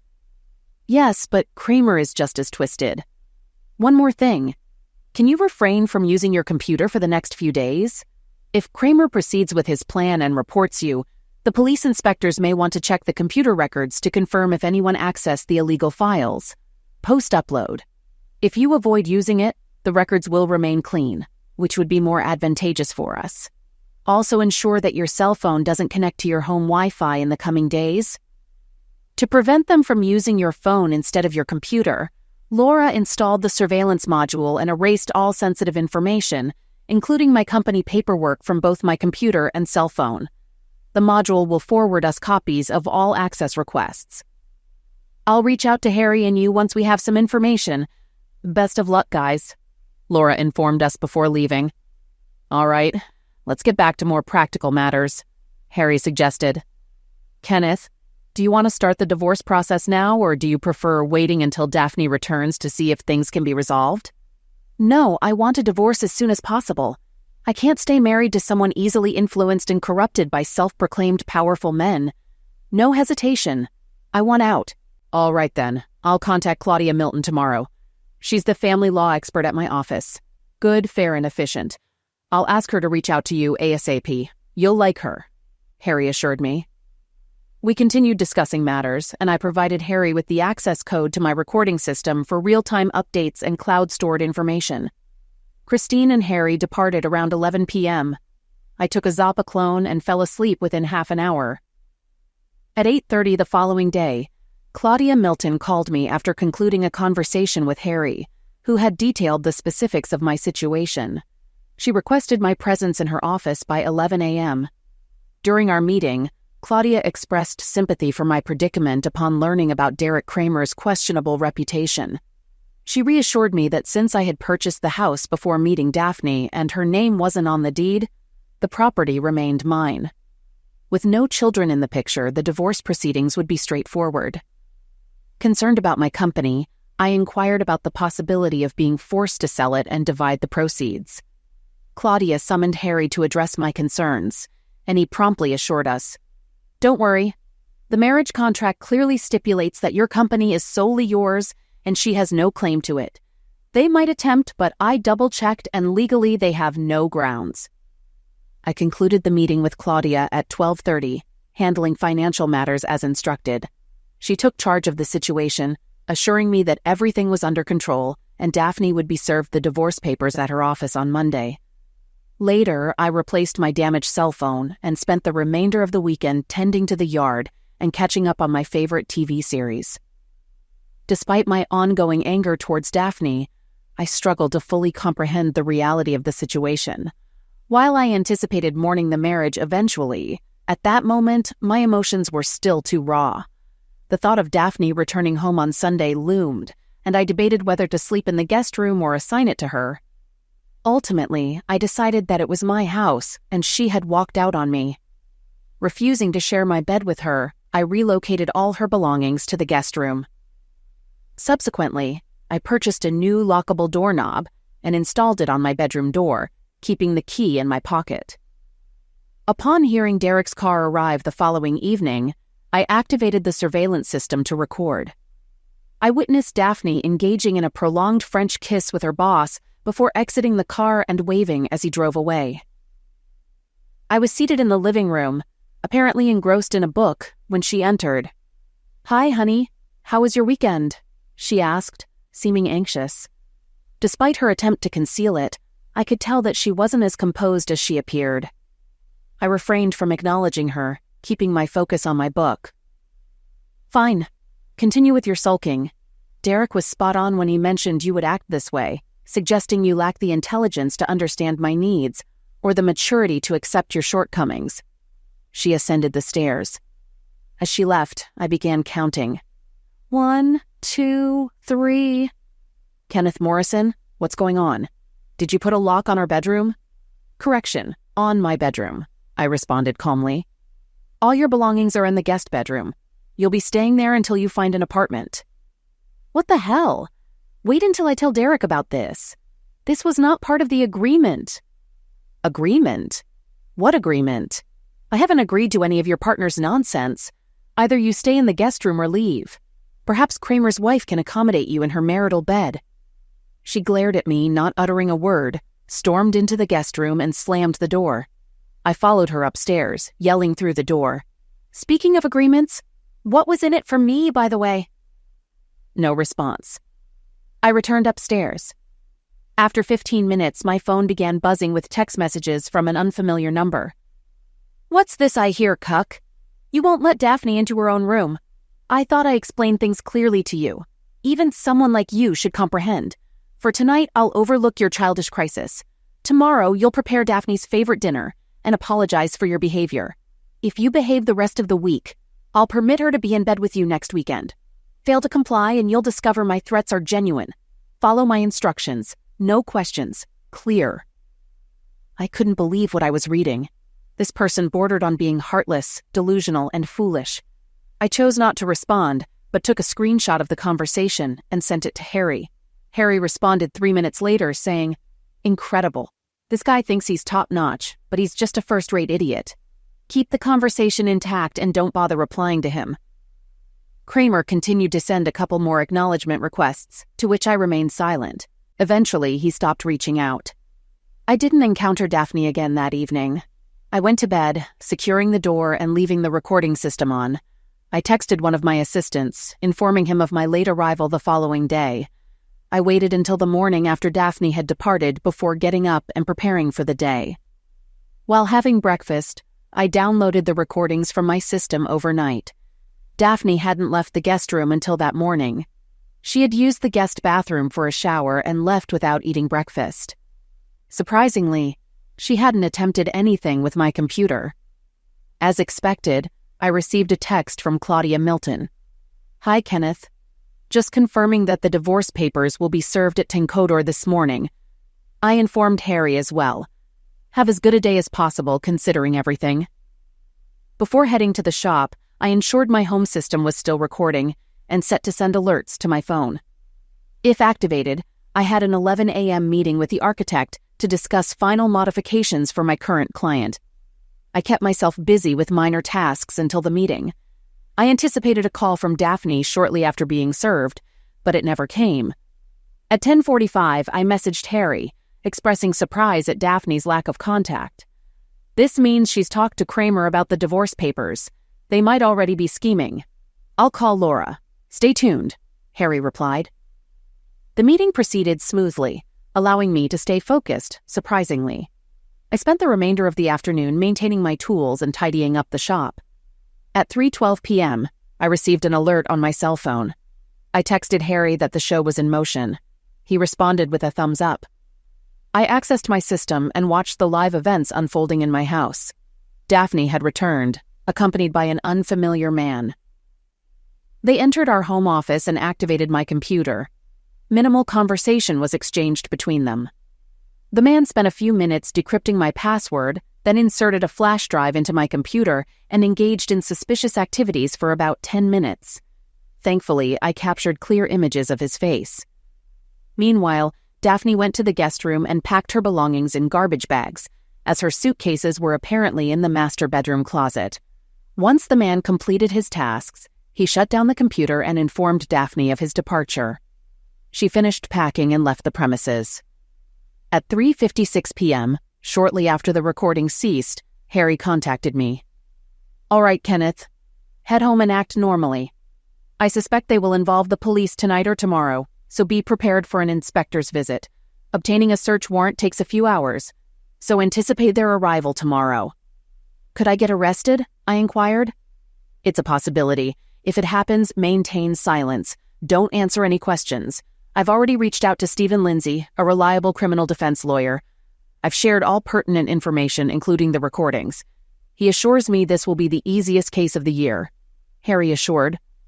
I provided Harry with the code to control my alarm system recording in case of an arrest. After some more discussion, we concluded our conversation. I felt extremely anxious as I drove home. The evening passed without any police visits, calls from Daphne, or unpleasant messages from Kramer. I made myself a sandwich and ate while watching TV. Although tempted to inform my parents about the situation, I decided to wait until the storm had passed. Explaining computer system tampering and cloud-stored videos to my mother seemed futile and likely to cause unnecessary worry. The next day, while I was at the store, I got another alert saying there was an intruder in my house. Following the same steps as before, I quickly messaged Harry and checked my security system. The police had entered my place and were trying to turn off the alarm. They seemed to have done it successfully because I lost communication. Harry told me he saw what happened and sent the images to Stephen Lindsay. About an hour later, 2 officers came to my shop and arrested me. They handcuffed me and took me away in a police car. They told me my rights and started asking questions, but I chose not to answer. When we got to the station, they took my phone and wallet and put me in a cell with 5 others. There wasn't much talking.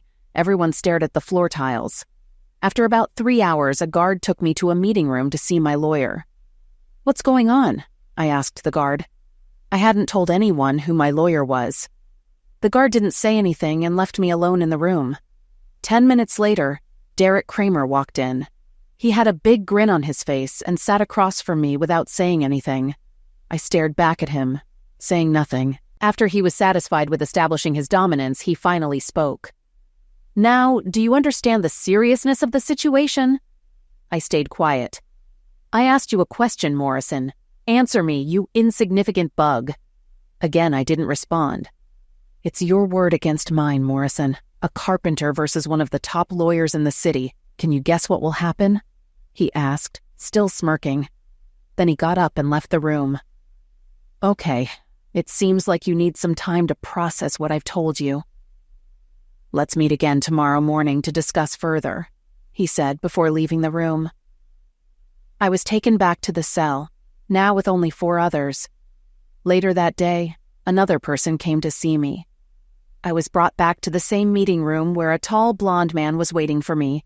With a stern expression and a no-nonsense demeanor, he stood up as I entered. "Good afternoon, Kenneth. Nice to meet you. I'm Stephen Lindsay. You can call me Stephen. Harry got in touch with me earlier today saying he had trouble reaching you. Given the situation, we figured you might have been arrested and brought here." I recounted all the events of the day, including the unsettling visit from Derek Kramer. Stephen seemed shocked, but he stayed silent. "Okay, you'll be in front of a judge tomorrow morning. Expect a high bail, but don't worry, Harry will take care of it. I know tonight will be tough, but stay strong. Both Harry and I are here for you. In the meantime, keep refusing to answer their questions.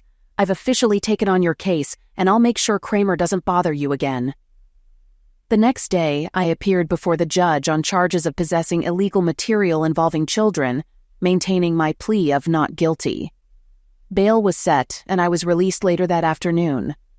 I was restricted from leaving the city or contacting my soon-to-be ex-wife, Derek Kramer, or anyone from their office, but I could work in my shop. My phone and wallet were returned, and Stephen took me for a late lunch where we continued our conversation. I didn't say much at the police station yesterday because I was worried about confidentiality. But after making some calls and doing research, I found out some interesting things about Derek Kramer. Let me give you some reassuring information. Firstly, getting a search warrant takes time, and only after that can they review the found material and get an arrest warrant. In your case, you were brought in before they finished searching your house. Secondly, despite the restrictions on contacting me or Harry, Derek Kramer was allowed to see you. This strongly suggests that the whole thing was planned, which is definitely illegal. But Harry said Kramer has influence over many judges, I pointed out. "Not all of them," he replied with a wink. "You can't make so many friends without making some enemies." I have no clue what I'll find at home. I hope my wife and her scheming partner didn't take everything. Don't worry about that. Harry went to your place right after the police left, reactivated the system, and set it to record again. No one came. I went back to the shop to get my car, and then went home for a much-needed shower. The architect had left a message confirming the updated plan had been approved by the client. This was good news. as it meant I could go back to work the next day and keep my mind occupied. When I got home, I found a mess. Every inch had been searched. Besides the tampered computer, I knew they wouldn't find anything incriminating. As I cleaned up, I couldn't help but cry for the first time. Just a week ago, I was a happy man in what I thought was a stable marriage. Now I was a suspect in a crime, facing divorce, and manipulated by my wife's boss. What had I done to deserve this? At least there were no reporters bothering me. They were probably busy with the newly discovered multi-billion-dollar hole in public finances to care about someone like Kenneth. Towards the end of the following week, Stephen finally contacted me with some big news. All charges against me had been dropped. It seemed the assigned inspector, who was particularly sensitive to blackmail issues, wasn't someone to mess with.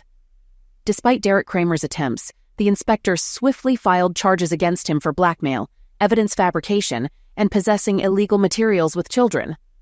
As for Daphne, she would be facing conspiracy accusations related to these crimes. Shortly after talking to Stephen, Harry called and invited me to dinner that evening. While on my way to Harry's, Claudia Milton, my family law attorney, reached out to me.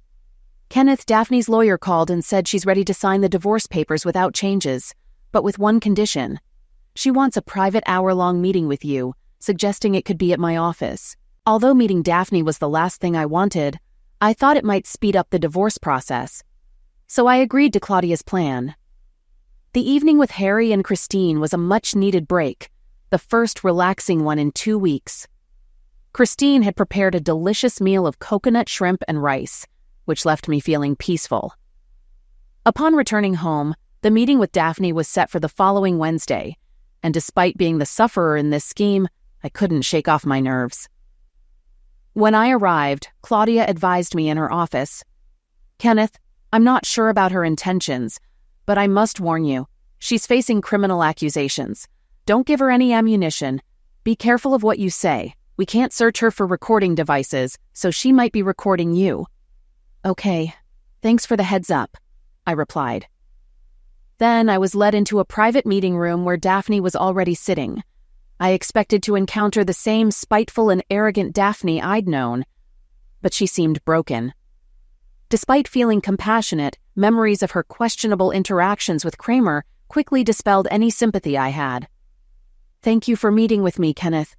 After everything, what could you possibly want to say to me?" Her tears began to flow. Daphne expressed regret and apologized to Kenneth for her past behavior, admitting she had been under Derek Kramer's influence.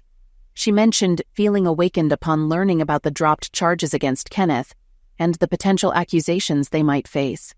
This realization led her to feel deep remorse and shame, especially considering the insignificant nature of the incident.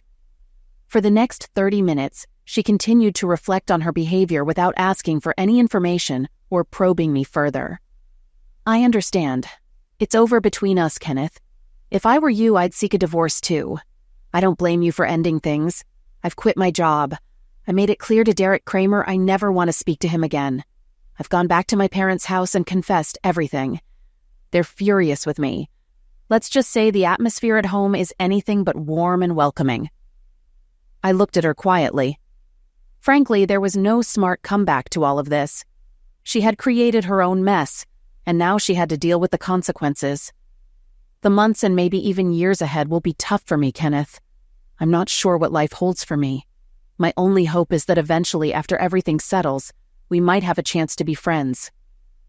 "That's a long shot, Daphne. Very long. We'll see how it goes. Best of luck." I got up and left the room. Part of me still cared for her, but reconciliation was out of the question. Despite wanting revenge initially, circumstances had already made her miserable. She had learned her lesson, and there was no need for more punishment. Daphne made a deal by cooperating fully with authorities against Derek Kramer, which led her to move to another city. After that, I lost contact with her. When allegations against Kramer became public, 2 other men came forward, accusing him of blackmail. Kramer got a 12-year jail term as the police had recordings of all my interactions with him. My testimony wasn't needed. After Kramer was convicted, I sued him and what was left of his firm, and I got a $2 million settlement, with a good chunk going to Harry. Despite pretending to be outraged, I was happy to reward Harry for his invaluable help. My company is doing well, and I'm close to acquiring a specialty door manufacturer, which will improve our operations. With 6 employees who feel like family, I'm content. Harry and Christine invited me to a BBQ a few days after my divorce was finalized. There, I met Christine's younger sister, Kathy, and we hit it off immediately. We've been dating for a few weeks, and we'll see where it leads. Several weeks after settling the case against CBH and Kramer, I visited Kramer in jail, making sure the guard made him stay for our chat. I smirked as he entered, starting with a taunt. "What's up, cuck?" Kramer tried to leave, but the guard made him sit and listen. Ignoring his insults, I casually mentioned, "Oh, interesting preemptive strike. Heard your wife, Jessica, filed for divorce. Maybe I should ask her out for dinner and give her a memorable night." Furious, Kramer snapped, "You rogue, if you do that—" I cut him off. "Save your spit, idiot, I've done that already. Her hummingbird tattoo on her upper left thigh is quite lovely, isn't it, cuck?" He turned beet red. He was about to threaten me again, but then he realized it wouldn't help. Anyway, I wasn't there to talk about Jessica. I just wanted to let him know he's a fool who needs reminders of his own foolishness. Threatening a man in his own home and outlining consequences if he doesn't comply isn't exactly smart, is it? Even a carpenter would see that. "Let's say this time you're the one left in the dust." I laughed while he simmered with anger. "Oh, and didn't you say certain materials were illegal for a simple man like me, but fine for a powerful figure like yourself? Your power amazes me. Perhaps it's the jumpsuit. It suits you." Kramer was so mad he seemed close to a breakdown. "Before I go, I have something Jessica and Daphne thought you might find enlightening." I handed him a folded paper. He unfolded it and looked at it. "What the hell is this?" he asked. "Exactly." I chuckled. "It's a depiction of female gender organ, commonly referred to as a private part." I pointed to a spot on the drawing. "They wanted you to know that's the arousal point."